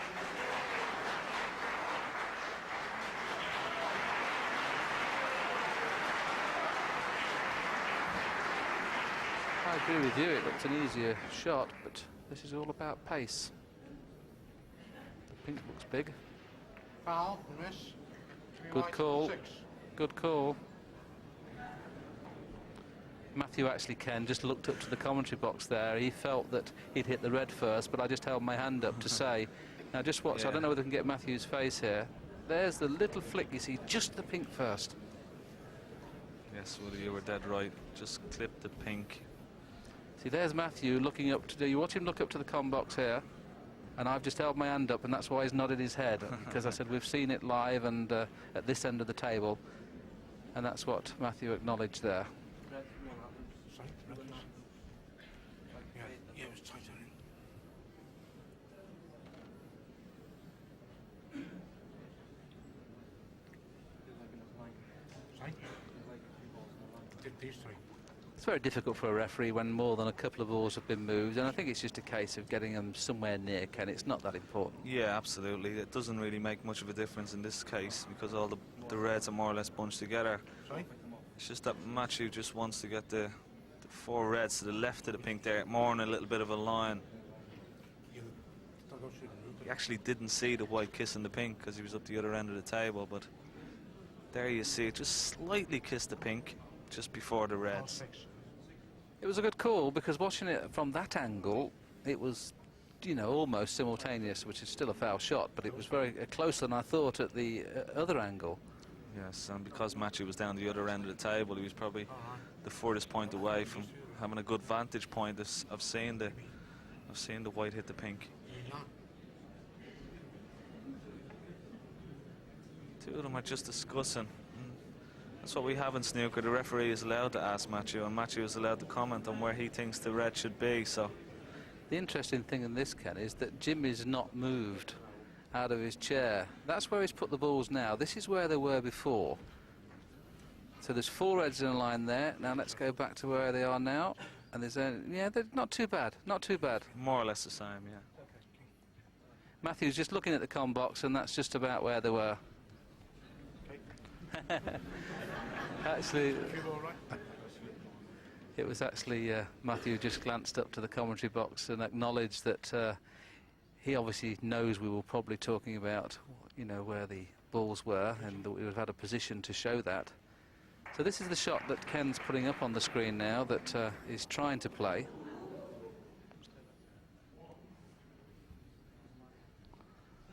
That's what he's trying to play, Ken, isn't it? Yeah, he's playing the swerve here, just trying to catch the side cushion just below the middle pocket, off the top cushion with a little bit of side, not as much as he probably got on the first shot, because that's why he kissed into the pink. So just trying to nestle into them four reds there, just in a line. Anywhere there should be okay. And now we've got all the balls in the right place. They're now trying to discuss where he thinks the cue ball was. This is taking a bit of time. I think we've been on this 2.5 minutes, and they're very, very close. He's just asking me now. Just show it. Sorry, can you just show us that again, please? There we are. That's where they are now. The pink just an inch away. Yes, we just have to quickly show that. Now that this is unusual for the commentators to be involved, but it is.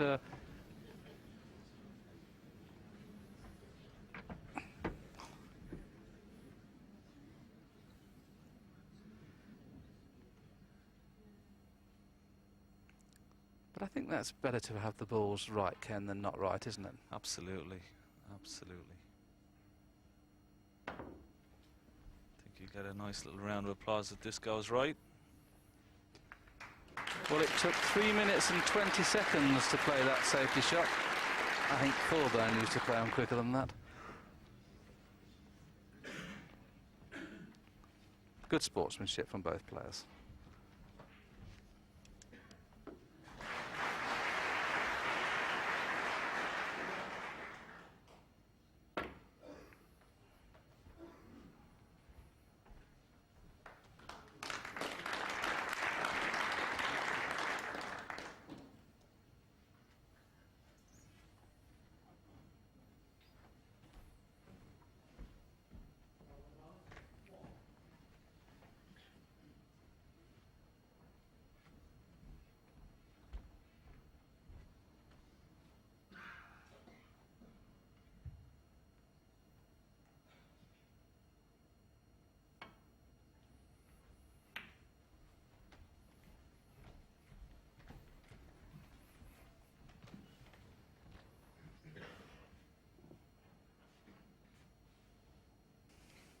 Frames we've mentioned that this first session of snooker is played over. Essential that Jimmy wins at least one of these last two. 5-3 behind, no problem. 6-2 behind, a problem. Of course, he could level at 4-4.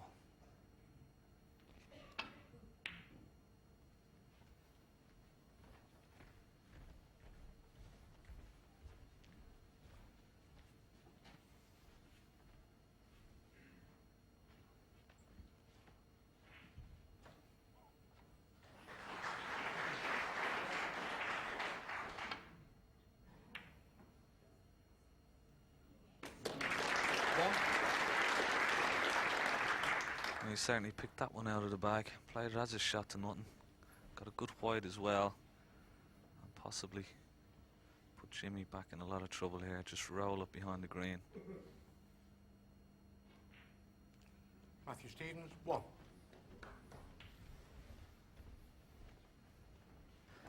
Yes, this was the shot he picked out.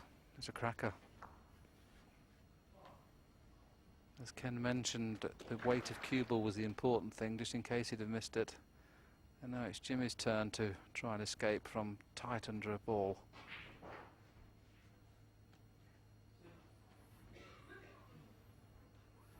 There's a few ways, Ken, you could play this. It's either 2-3 cushions. Could do, but it's quite difficult. If he lays into the main bunch of reds, he's going to be leaving reds into the middle pocket, so may come across 2 cushions and may land somewhere around there. That's one avenue that Ken thinks is a possibility, but of course if he slid by that, he'd leave the red next to the black. There's always lots of different opportunities for players. That'll be call or miss, but this is not a bad choice because at least Jimmy knows that the red next to the black, Ken, doesn't pot in the corner. But I think there's one in the middle. Now, if this is potable, Ken, do you have the miss or do you play the pot? Well, no, definitely. I think if this goes into the middle, it's a bad choice of shot by Jimmy White, certainly. He didn't look at it, and he definitely has to go for this into the middle.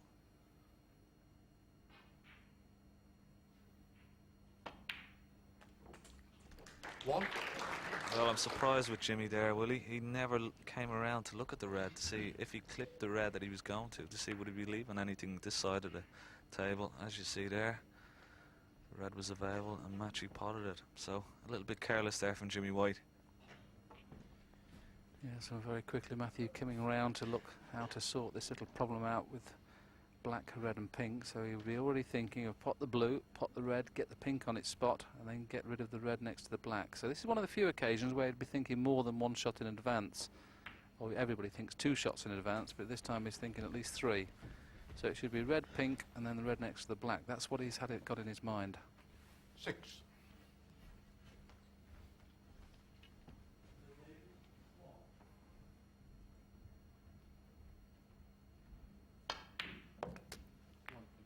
Seven. Obviously the angle he had on the red, he felt he couldn't get close enough to the pink to make it easy.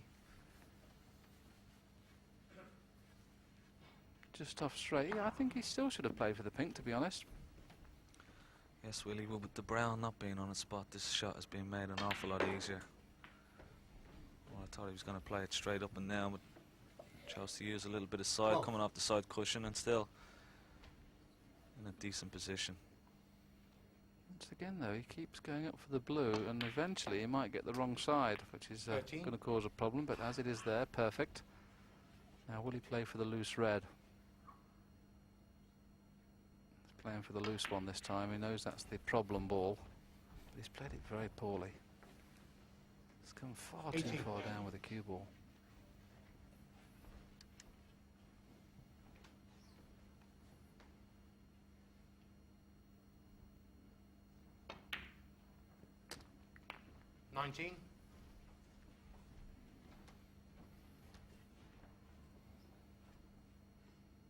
He's done well with the last 3 shots. He's got perfectly top side of the blue every time. 24. The reason I thought he should have got rid of the pink early is to make the black available in both pockets. At the moment, it's only available in one.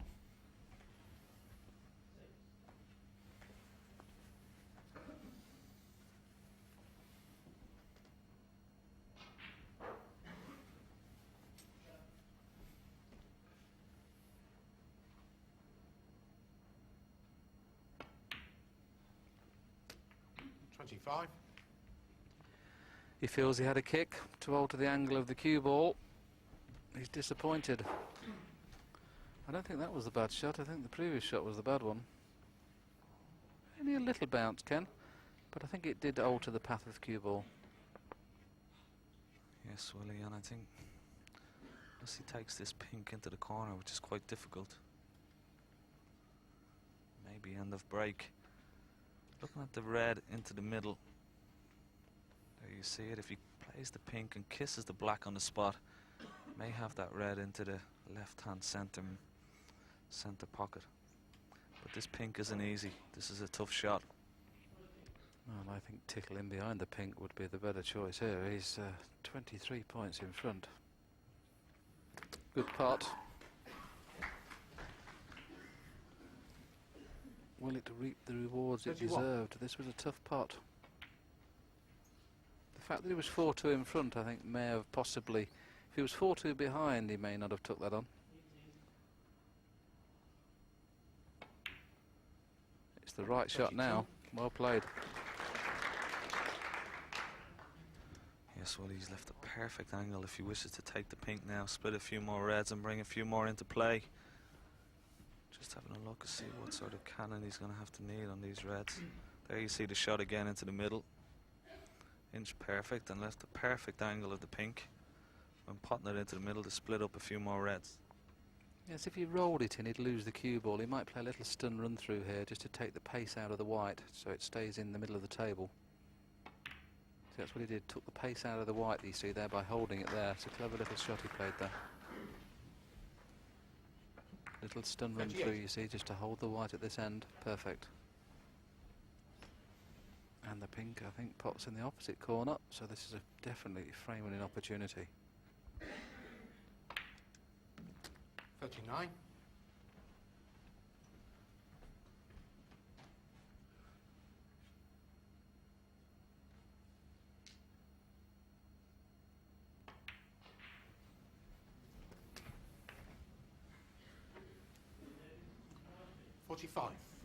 Saw Matthew glance at the scoreboard there out the corner of his eye, would tell him he's 43 points in front. So 2 reds, 2 colours.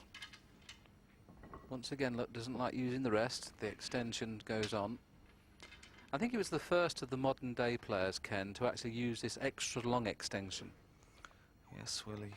It's quite unusual. I remember first seeing him do it in Newport, probably about 7 or 8 years ago, and he used it to great effect then and still does. There you see the extra length he gets in his cue. And very rarely you see him using the rest now because of that.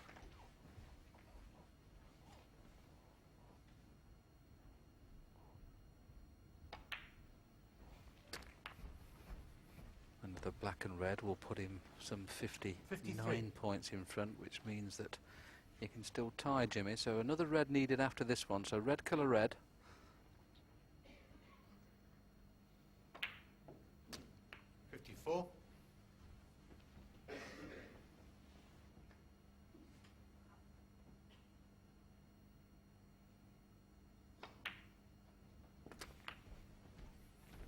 is the shot. This to make sure he has a lead going into tomorrow's second session. Just another glance at the scoreboard. Jimmy White has got to hope that he possibly misses this red. Whatever happens, he must win the last frame to stay in the match. It's going to be tough from 6-2 behind.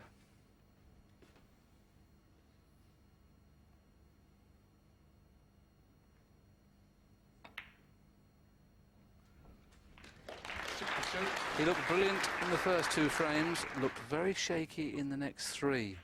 But in the last 2 frames, he looks like, once again, he's in tremendous form. 69.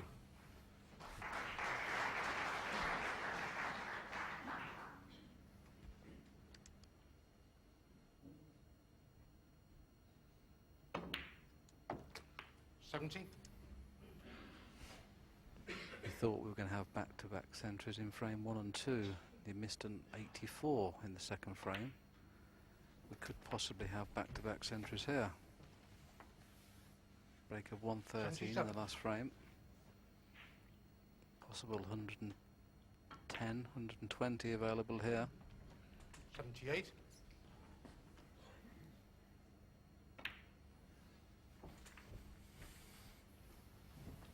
Excellent break so far. 84.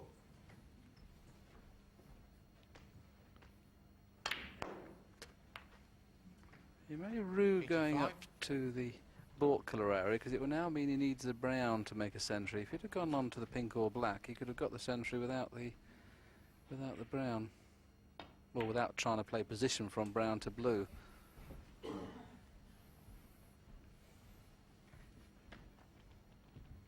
$90.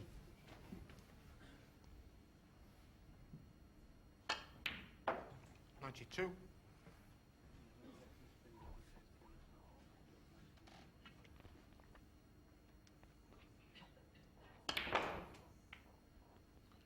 95.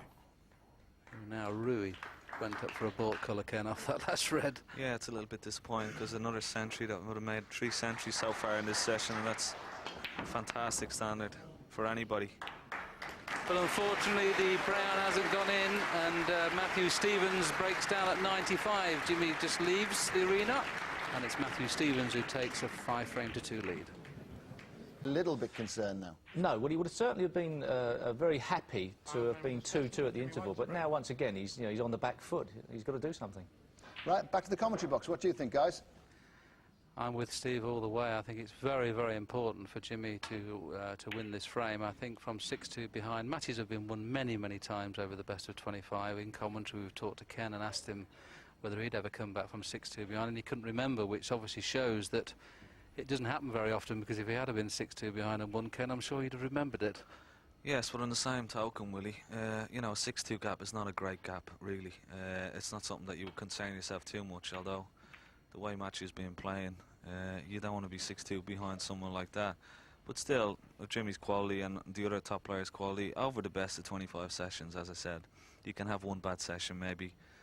You couldn't go 7-1 and then hope to come back from that, but it's still possible. And, you know, Jimmy won't be too disheartened yet. He's still well in this match. If he gets this frame on the board, 5-3 overnight is not too bad with the way matches been playing. He's already had 3 centuries. Yeah, I think that's the big point there. The fact that Matthews won the frames at one visit. He's had the 2 centuries and obviously could have had 4. He's had a break of 105, 113, 84, which should have been a century. Quite clearly the 95 he had in the last frame should have been a century. So if Jimmy could possibly get out of this 5-3, he would almost be the more pleased of the 2 players, Ken. Yes, I would think so. And, you know, he'd be still well in this match and certainly wouldn't be panicking just yet.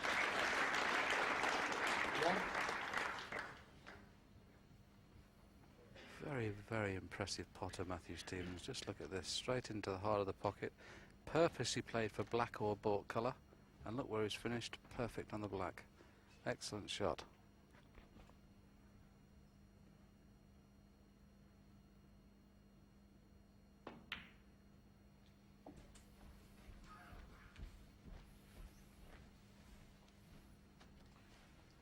Well, he couldn't have placed that cue ball better after that great long pot there. Perfect on the black, as we saw. Just played a nice little run through for this red here. And he's again in prime position. It is very, very impressive how he's outscored Jimmy White in this session. I mean, Jimmy has only made a break of 56 and 32, but Matthew has outscored him by some 572 points to 195. 17. Now this is a good break building opportunity for people watching at home. This 2 loose reds, but into the pack here. Well, he's not actually playing it this time. He's leaving the 1 extra red to go into it next time, but he's just flicked the red. Now that's a bad shot. I'd have actually gone into the pyramid of the red there and stayed on the other 2 reds that time, Ken. Yes, Willie. He just chose to get by. Just glanced the red there as we saw, but I certainly thought he would have played that same shot as well, because he had a choice of 2 reds. If he catches it half ball, the pyramid red, as you say, he would have been on at least one or the other into either corner pocket. So bad choice of shot there, because he clipped the red. Now may not be able to stay on the black, so may use the other reds to go up for the blue and bring a few more reds into play. Yes, good call. He's playing with a lot of topspin though. Is he trying to force through for the black? There's your answer. And I think the cue ball was actually going in off until that last little kiss. Let's just watch the cue ball here, because after the first kiss, there's the cue ball now. It's going in off, and then it just kissed that red to take it off the track. Key shot this. If it goes in, could go on to win the frame. Big shot.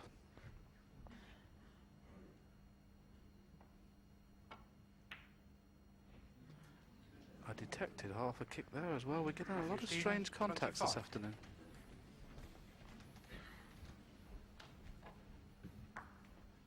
The black seemed to go a little bit square there.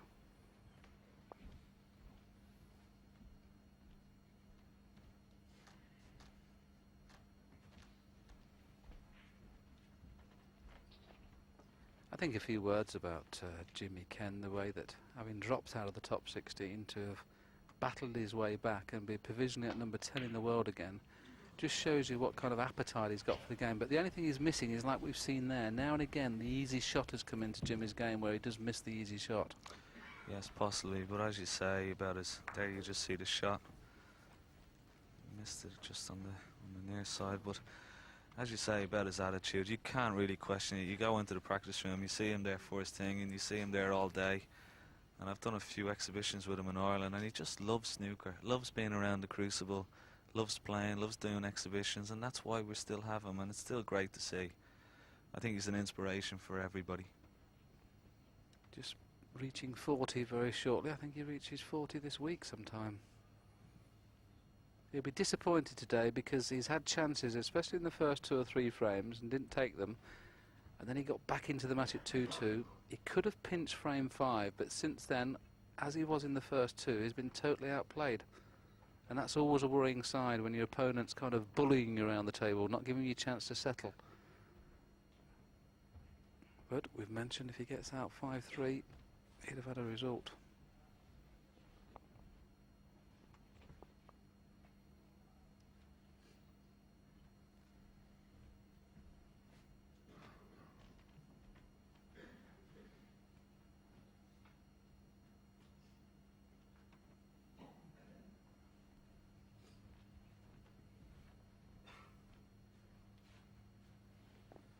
Matthew can see the red in baulk. It looks a relatively easy safety shot, just to play the red up and down and play the white in behind the green, but it looks like he's taking the long pot on, knowing that the black's there should it go in. Very dangerous, that one. Yes, Willie took it on, thinking there was probably, there you see it, hoping to leave the cue ball on the bottom cushion, knowing that there was value in getting the pot with the black over this hole, so playing it as a sort of safety shot to nothing. But unfortunately he got the double kiss. Oh, he's gone just a bit too low on this. If he pots it, he's going to have to go into the pack. He can't hold the cue ball any other way. Is this clippable, Ken? It looks a bit thin. Looks very tight, all right, but he's coming around to have a look at it. I think it's on, but bit of chance on where the white is going to fish here. Needs a bit of luck. Didn't get it. That's unfortunate. It was a great pot. Yes, and once he's going into the reds, you've got to consider yourself that you're bound to be on one, and to finish there, very, very unfortunate. And there's no attacking safety shot he can play now.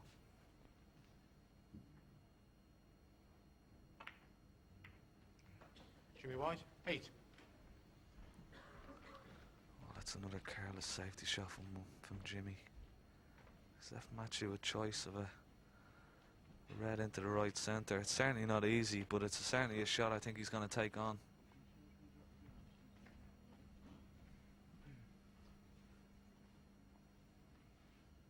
If he's not going to leave the red to the right of the green, Ken, it is worth a pop at this, isn't it?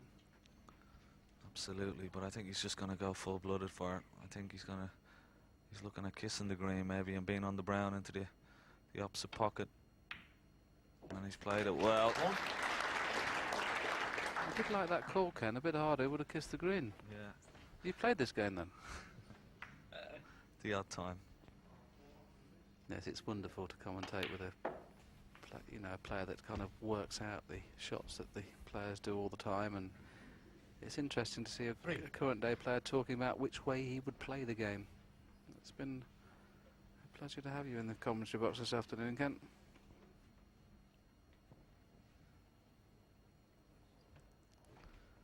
The pleasure's all yours, Willie. Thank you very much.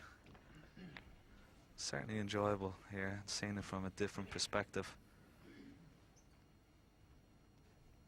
Certainly watching Jimmy and Matthew play here, a mouth-watering clash as well.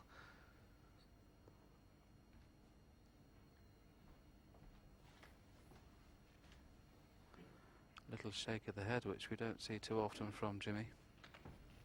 He knows that this session he's been outplayed, but once again I go back and I've kept saying it. At 5-3 he'd be delighted. Big shot this for Matthew.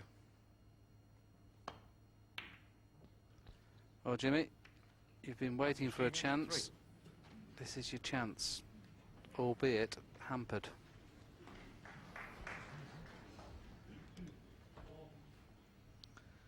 Yes, Willie, and this is not easy to try and get on a colour.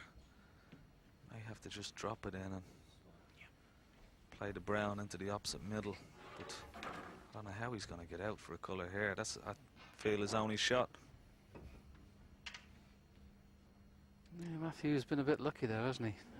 Any sort of way of getting through to the bottom of the cue ball there, Jimmy could have come up for blue or bought colour, and under pressure. Now Jimmy's going to have to be careful here as well. I'm not too sure, Ken, whether the brown will not go on its own spot, and if it doesn't, it goes on the green. So I hope Jimmy's noticing this. He's just having a look now, thankfully, because all of a sudden he could have played for the red that's going into the green pocket, and of course the brown would have gone on the green spot. Yes, and there's a perfect angle from the overhead camera. The brown will not respot if he pots here. So he's going to have to go down for the reds by the pink. Oh. As he left one. Jimmy White, 1. Well, he's being fortunate. I think the brown has covered the red. Or has it? Yes, I think it has. We'll watch this run out there. The brown was missed by quite a long way, and I think in fairness, Jimmy deserves a little bit of luck, because he was unlucky there when Matthew left him hampered by the yellow. Nothing available here. Oh, it just go off the right-hand jaw, but a little too tight to play.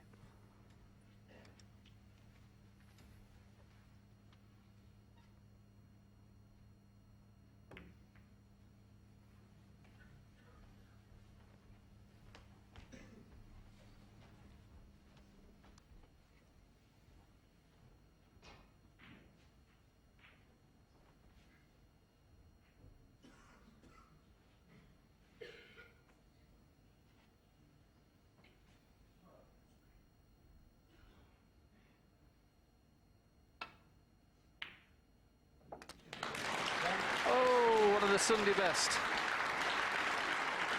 Just when it was needed. What a shot. Well, that's certainly a contender for shot of the championship, Willie. That was absolutely brilliant. Cued it in, absolutely perfect. Kept his body still. Watch his head here. Very rarely, slightly movement, but not very much. Great pot. When you're 5-2 behind, what a tremendous pot. Can he make use of it? Can he get back into this frame? He should do, and he should be favourite to win it.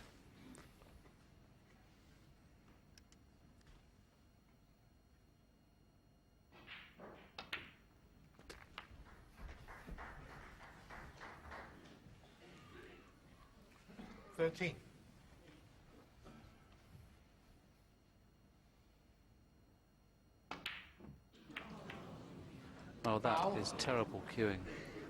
I don't know whether we can see that shot again, but Jimmy came right across that with body, flick side on, did absolutely everything wrong.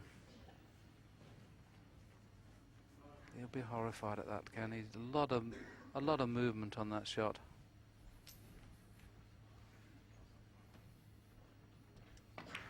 Yes, there you see, leaned into the shot.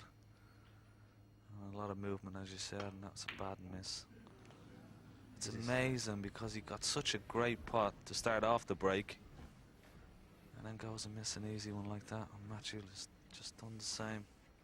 It was virtually the best shot of the match and the hardest pot to the easiest one. This was a lot more difficult. Obviously, you can expect to miss those, but the red that Jimmy missed.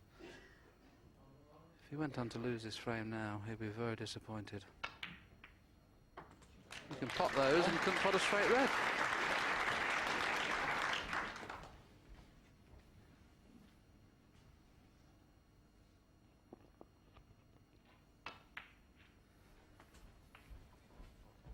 Oh, he's got another bite of the cherry.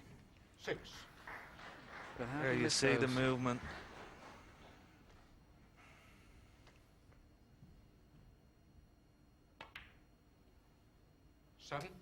Very rare at this standard, though, Ken. You get another chance, and Jimmy really has now got to really dig deep. I don't believe. Oh dear. Well, Jimmy's entitled to be a little bit frustrated. He really is. There's nothing in the game. I've never in the history of seen Jimmy White do that. I've never ever seen it. He's so frustrated. What a terrible shame that Jimmy knows he's playing well, and unfortunately the emotions have got the better of him there. Now let's just watch what happens here. There's no points in the table. He's just got the raving needle. He's just missed 2 shots on the trot. Well, Ken, it's a shame that the sessions have to end like that. Yes, it was absolutely. I've never seen anything like that myself. I remember Patsy Fagan, I think, did the same one time when the white was going in. He hit the ball on the run, but it's very uncharacteristic for Jimmy. Absolutely, and we'll just show you one more look at this shot. It's in 15, 20 years we've seen Jimmy White coming to the Crucible. I've never seen that. What a shame. And that means, of course, that Stevens now leads by 6 frames to 2 going into tomorrow's second session. Dennis Taylor will guide us through it.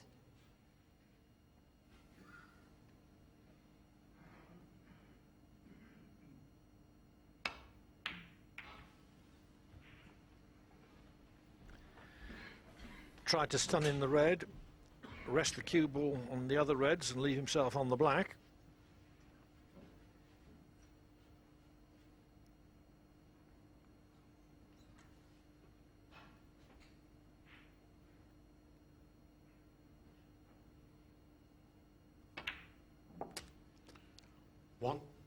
Started the match in spectacular fashion with a break of 105. And then he had an 84, a 95 and a 113. That's pretty good form by any standards.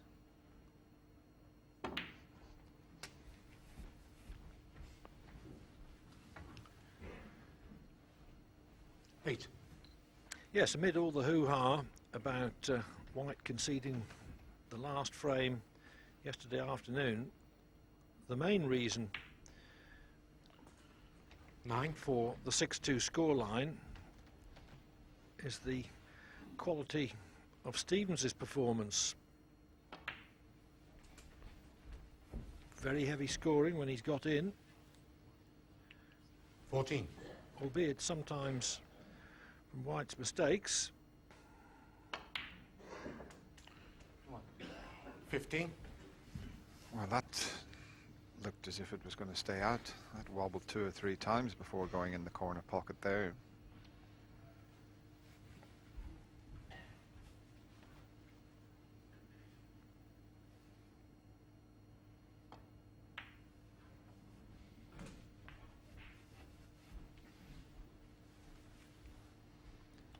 20. There's a couple of more reds available. In fact, he's found a little gap. That's a bonus to get the gap. He didn't play for this one. He was on the other to the 21. right middle pocket, but that was a bonus. In fact, he might be able to get nicely onto... well, they see the two reds he's looking at. Might be just a wee bit short this time to run through for the black.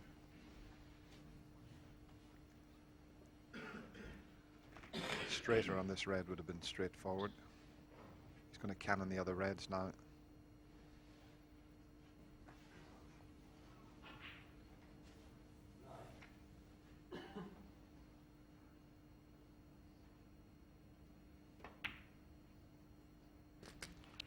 Wow. 29. He took the slightly more difficult pot.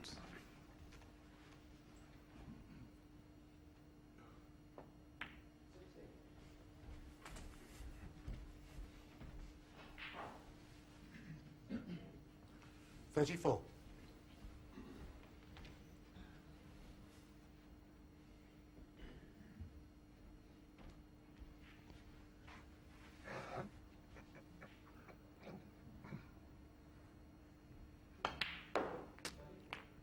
$35.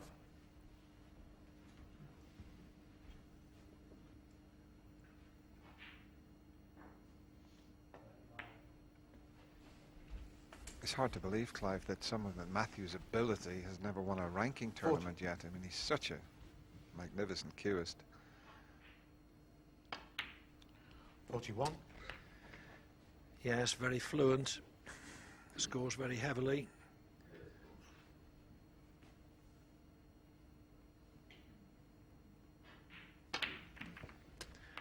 I think one of the reasons, though, is that his father died some 15 months ago, very unexpectedly, and Morel Stevens travelled with Matthew on the circuit and had done since he first started to play the game.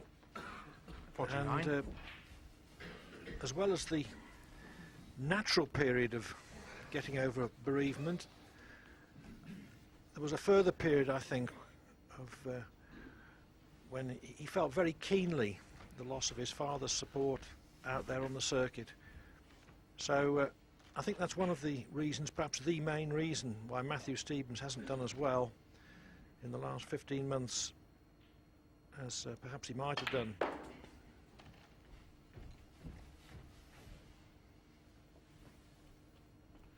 $54.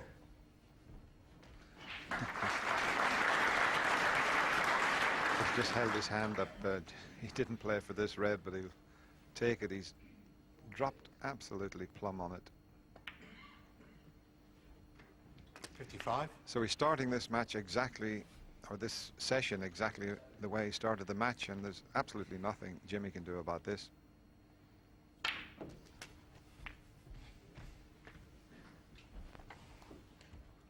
$62.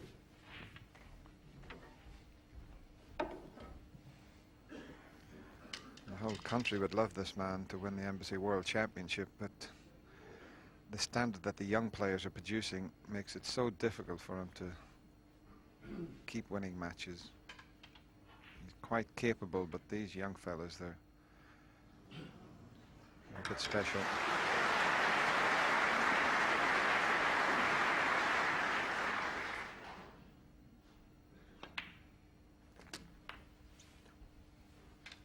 $63.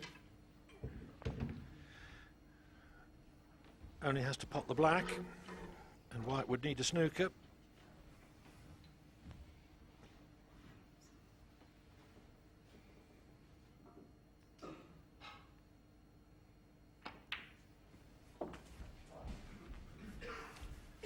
Or the pink. 69. 70.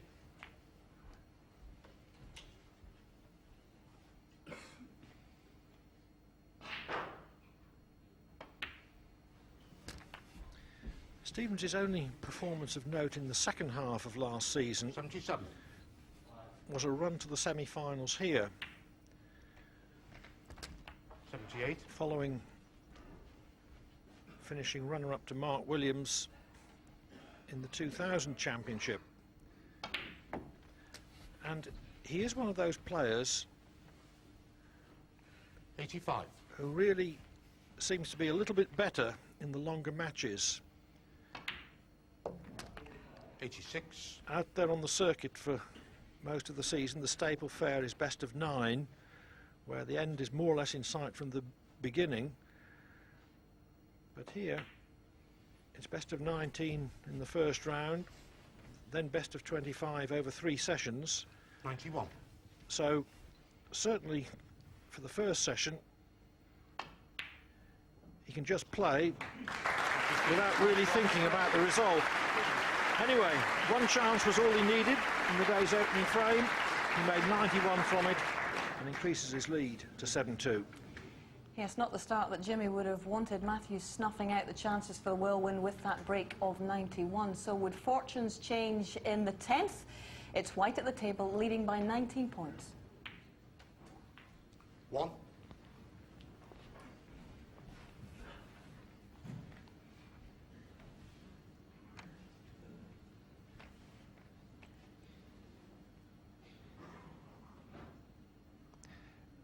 He's got quite a margin of error here if he can judge the white. Oh, he doesn't want to be hitting the yellow. That's another poor shot from Jimmy. He's not quite with it yet. 6. He's such a good cueist. There was no reason to hit the yellow there because the brown was off its spot. He had quite a margin of error there.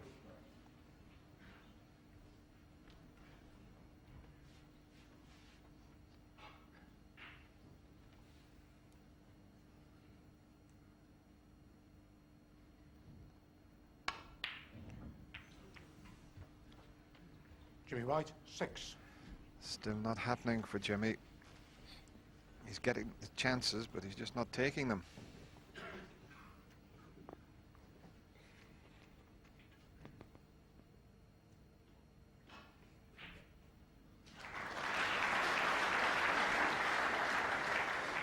White has had 2 very good chances in this frame, but scored only a total of 26 points.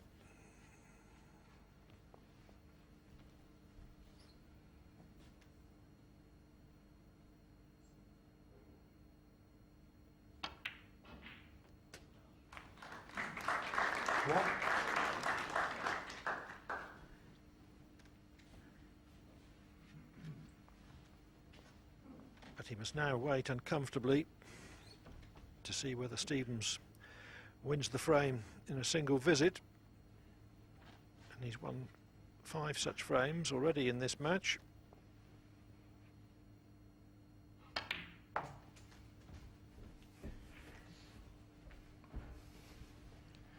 He'll want to get the black back onto its spot 4. the first chance he gets.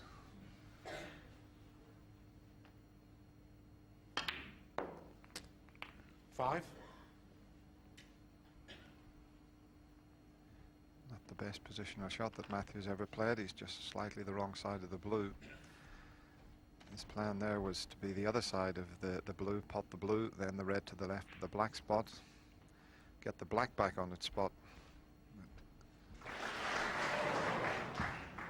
Bit of a change of plan now.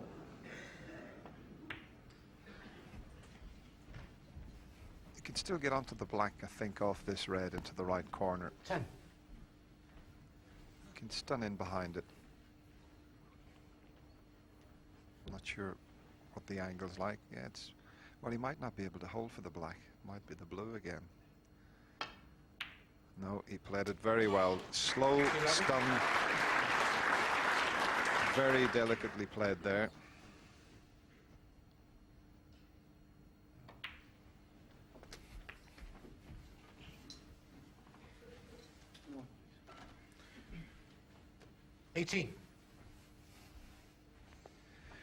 Would you bet against Stevens winning the frame at this visit, Dennis? Because I wouldn't. Well, not the form that he showed in the opening frame, but It's easier said than done. I've never missed a shot from up here, Clive. 19. Yes, I think we do take a very high level of skill for granted.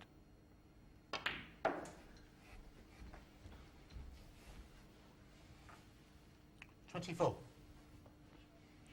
See, the black's only available into one corner pocket, so he's got to try and get back for the blue because he hasn't got the angle to get onto the black this time. 25. And once again the wrong side of the blue, so he's having to work quite hard for this.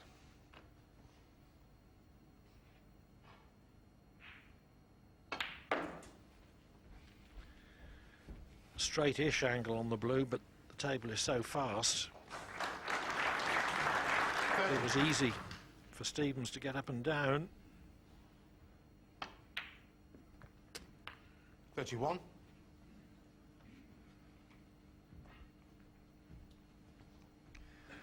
Two chances, but didn't make enough from them. Will he get another one?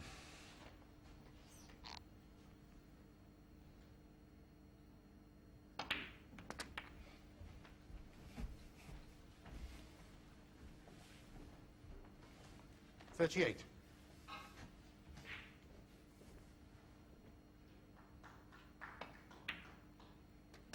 $39. A straight on the black will mean that he's got to screw the white back off the side cushion and back for the two reds. So he's got to get quite a bit of power in this.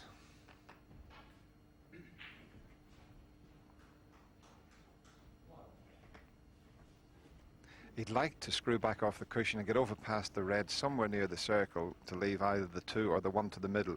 Just depends on what angle he has here.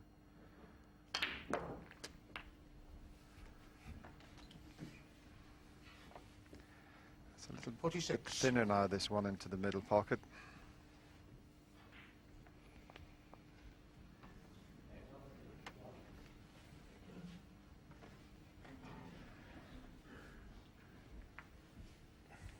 There's also a possible to right corner.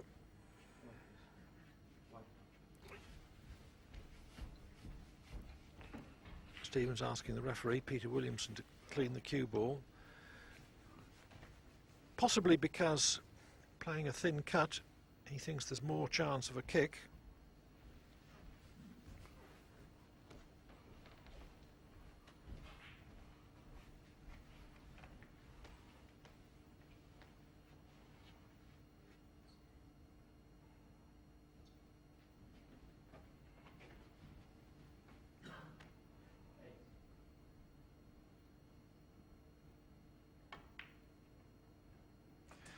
He's not missing much, is he? Now, has he got an angle this time to get out to the two reds? He really has worked very hard for this break.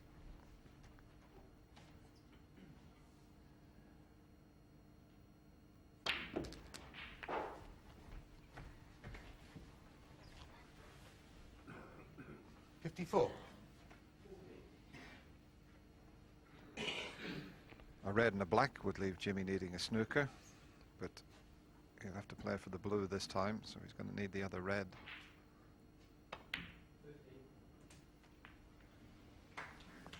55. If he pots the blue, he'll be 35 in front, with still possible 35 on the table.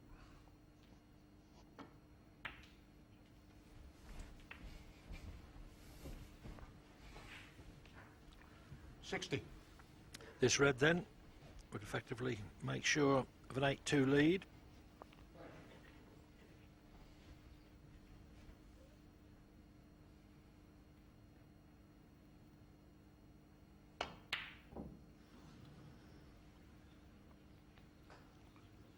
Matthew Stevens, 60. Stevens' first sign of frailty this morning.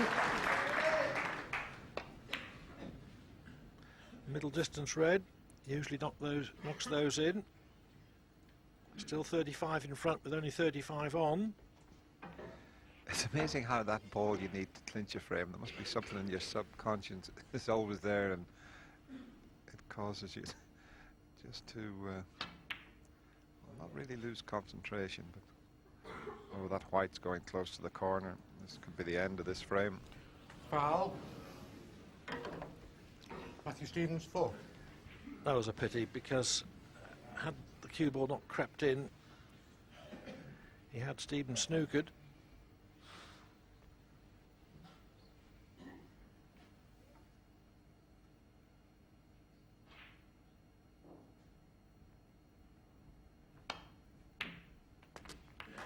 One. Frame over then.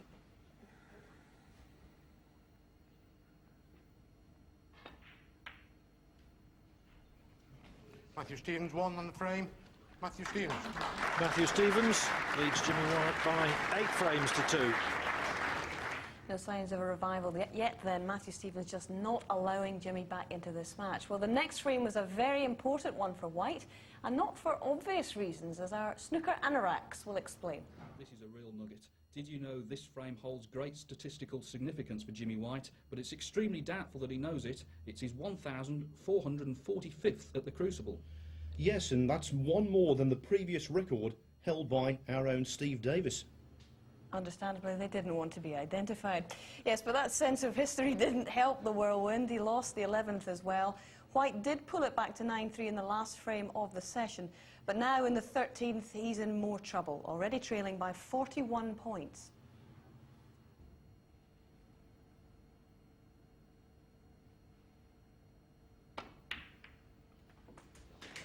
One.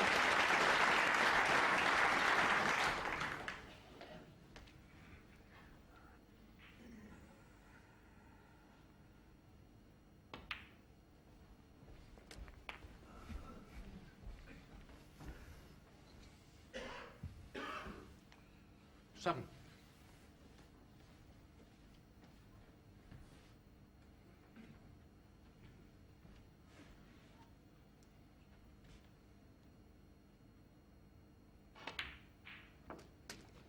Eight.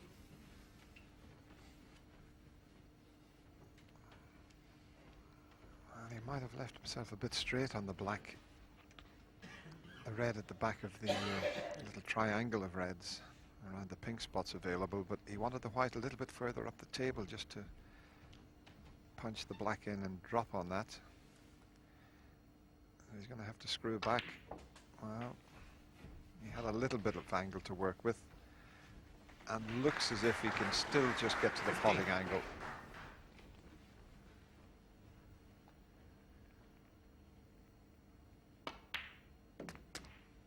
$16.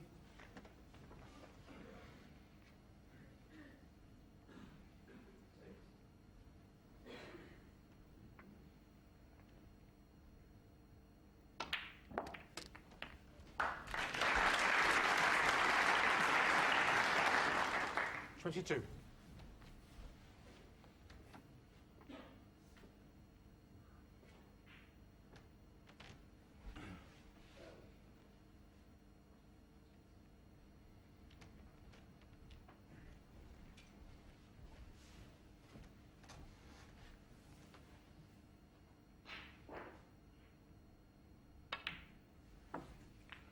$23.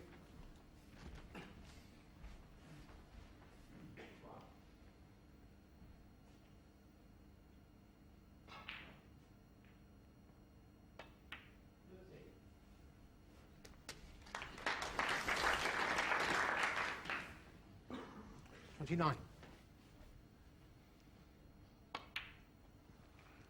30. I mentioned earlier that Matthew would leave the 2 reds that are safe near the left side cushion, and it looks as if those 2 reds might just come to his rescue here.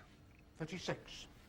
He knows that it'll be a tall order for Jimmy to 37. make a frame winning contribution here.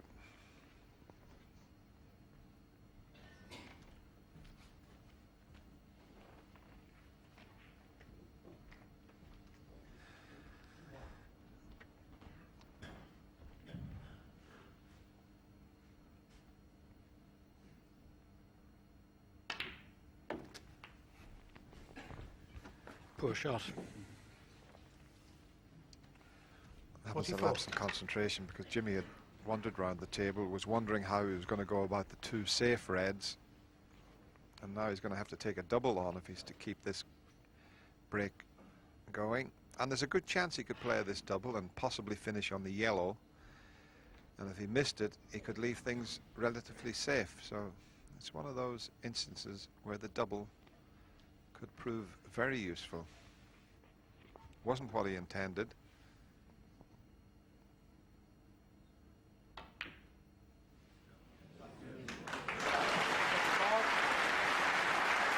Played it in such a way as to cover red to left middle in case he missed it.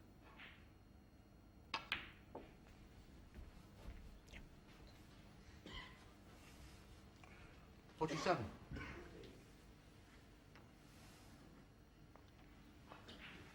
Now he's got that other difficult red to contend with.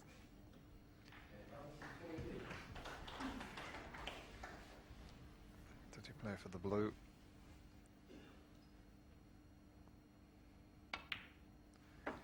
So off the 48. top cushion and try and just nudge the red down, possibly towards the middle pocket.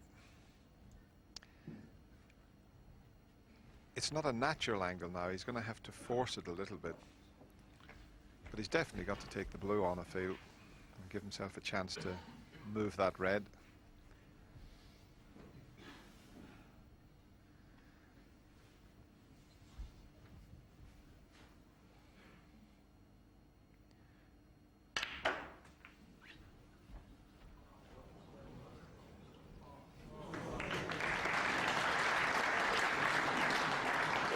That baffles me. I mean, that was an exhibition shot to try and move the red. Why he didn't go straight up and down, I'm not quite sure. Jimmy White,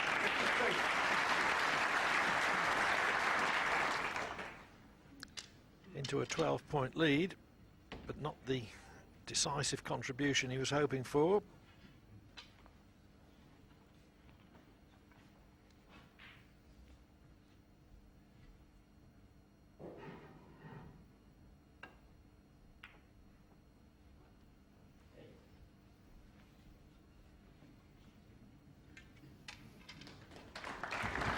Yes, he's got him there.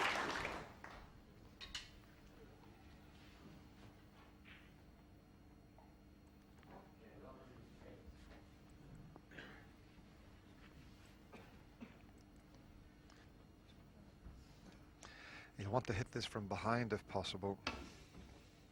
He's gone round the back of it, and that could be a free ball. Foul and miss. Could be very costly. He's got to be able to hit the red on both sides, and he can't, so it is a free ball.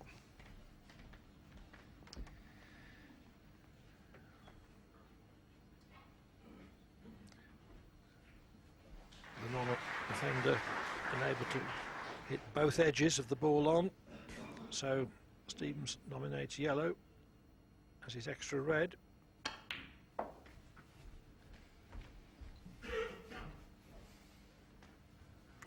One.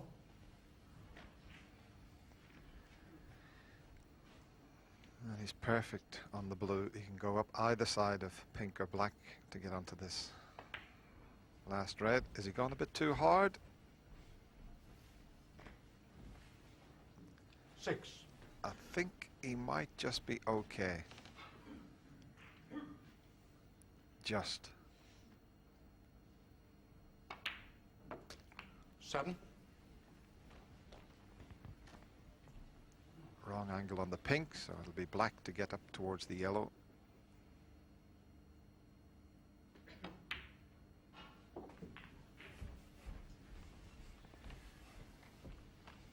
All one it can do 14. is hope that Stevens doesn't clear the colours, 16. or at least the remaining colours he needs. Up to the blue would be sufficient. 19. There's always a bit of a knock to your confidence when you make a break of 53 and lose a frame.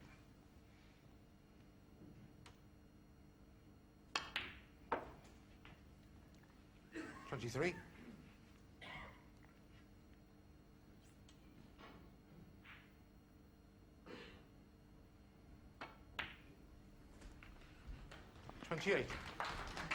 Stevens in first with 41. White replied with 53. But Stevens snookered him on the last red. Extracted a free ball from it. 34 in the frame. And did the needful to increase his lead to 10-3.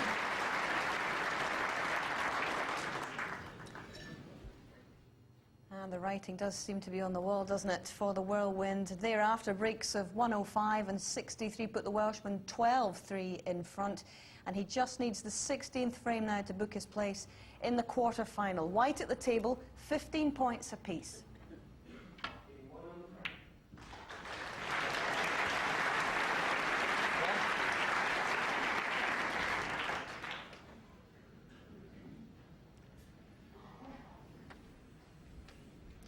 Yes, just got down and hit it, and sometimes when you're almost past caring, they seem to go in. But once again, he's been unlucky with the positional side of the shot.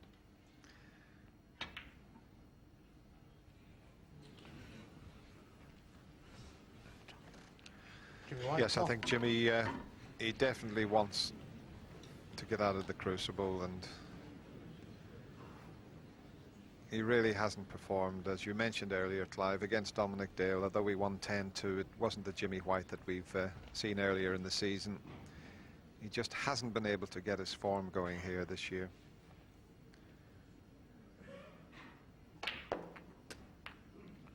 One.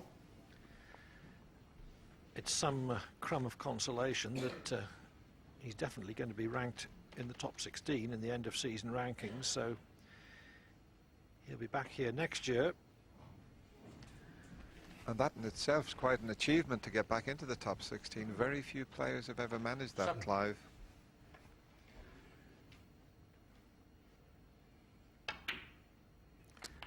Eight. And even fewer at the age of 40, which is what he'll be next week.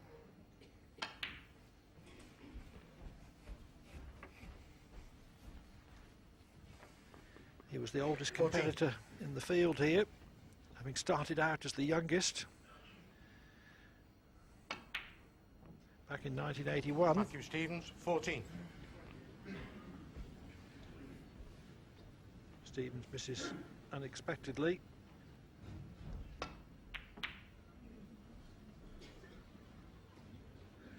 But here comes another chance. Although not an easy one. This match is just in its last throes, its dying embers. Yes, he's a bit straight on this red, so he's going to have to get a little bit of power into this. There's no point in just knocking the red in and leaving the white where the red was.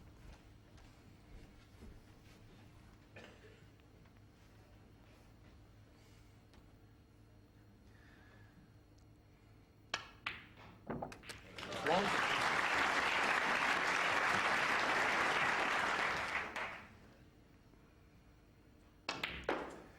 Well, he's just sort of playing now as if it was a sort of an exhibition type match.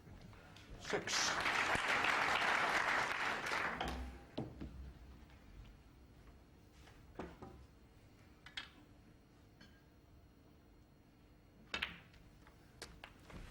Seven.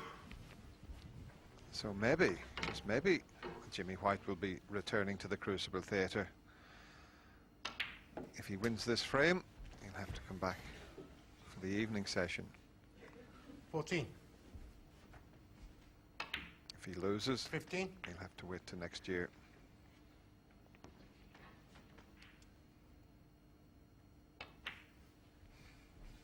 Jimmy White, 15. That sounded like a kick, bad contact.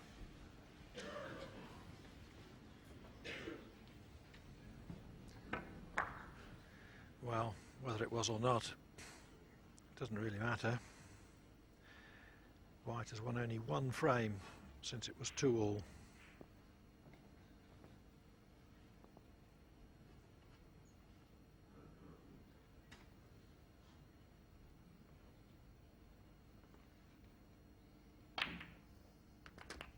One.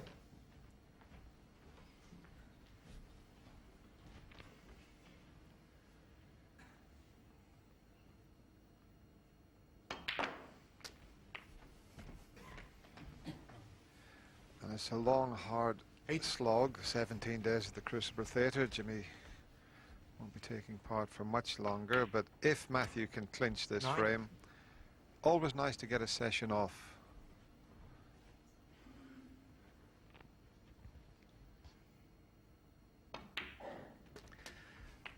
And let's not forget just how well Stevens has played. 16.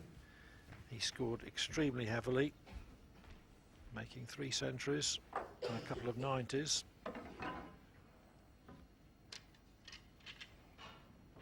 It's understandable that the focus to some extent has remained on Jimmy White because he's such a popular hero, but at the end of the day it's the balls which are potted which determine the outcome. 17. And Stevens has outpointed White almost 3-1.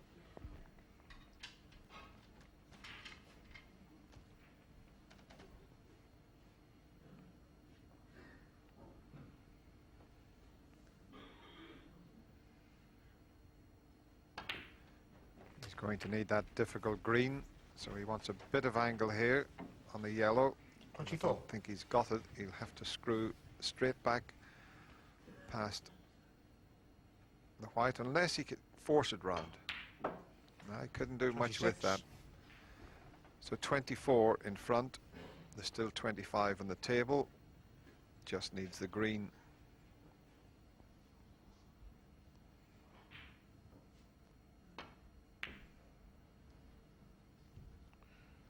Matthew Stevens, 26. Once Stevens got in front, he's played with great skill and not a little ruthlessness, which is just what's required in championship snooker.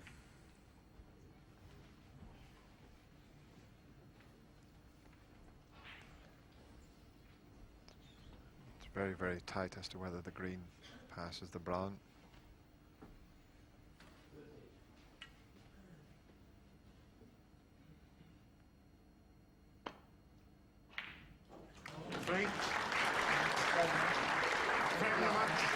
White concedes immediately. It's not that he lost, he can take that, but he'll be terribly disappointed with how he's played. Stevens, on the other hand, has played extremely well and has won by 13 frames to 3 with a session to spare.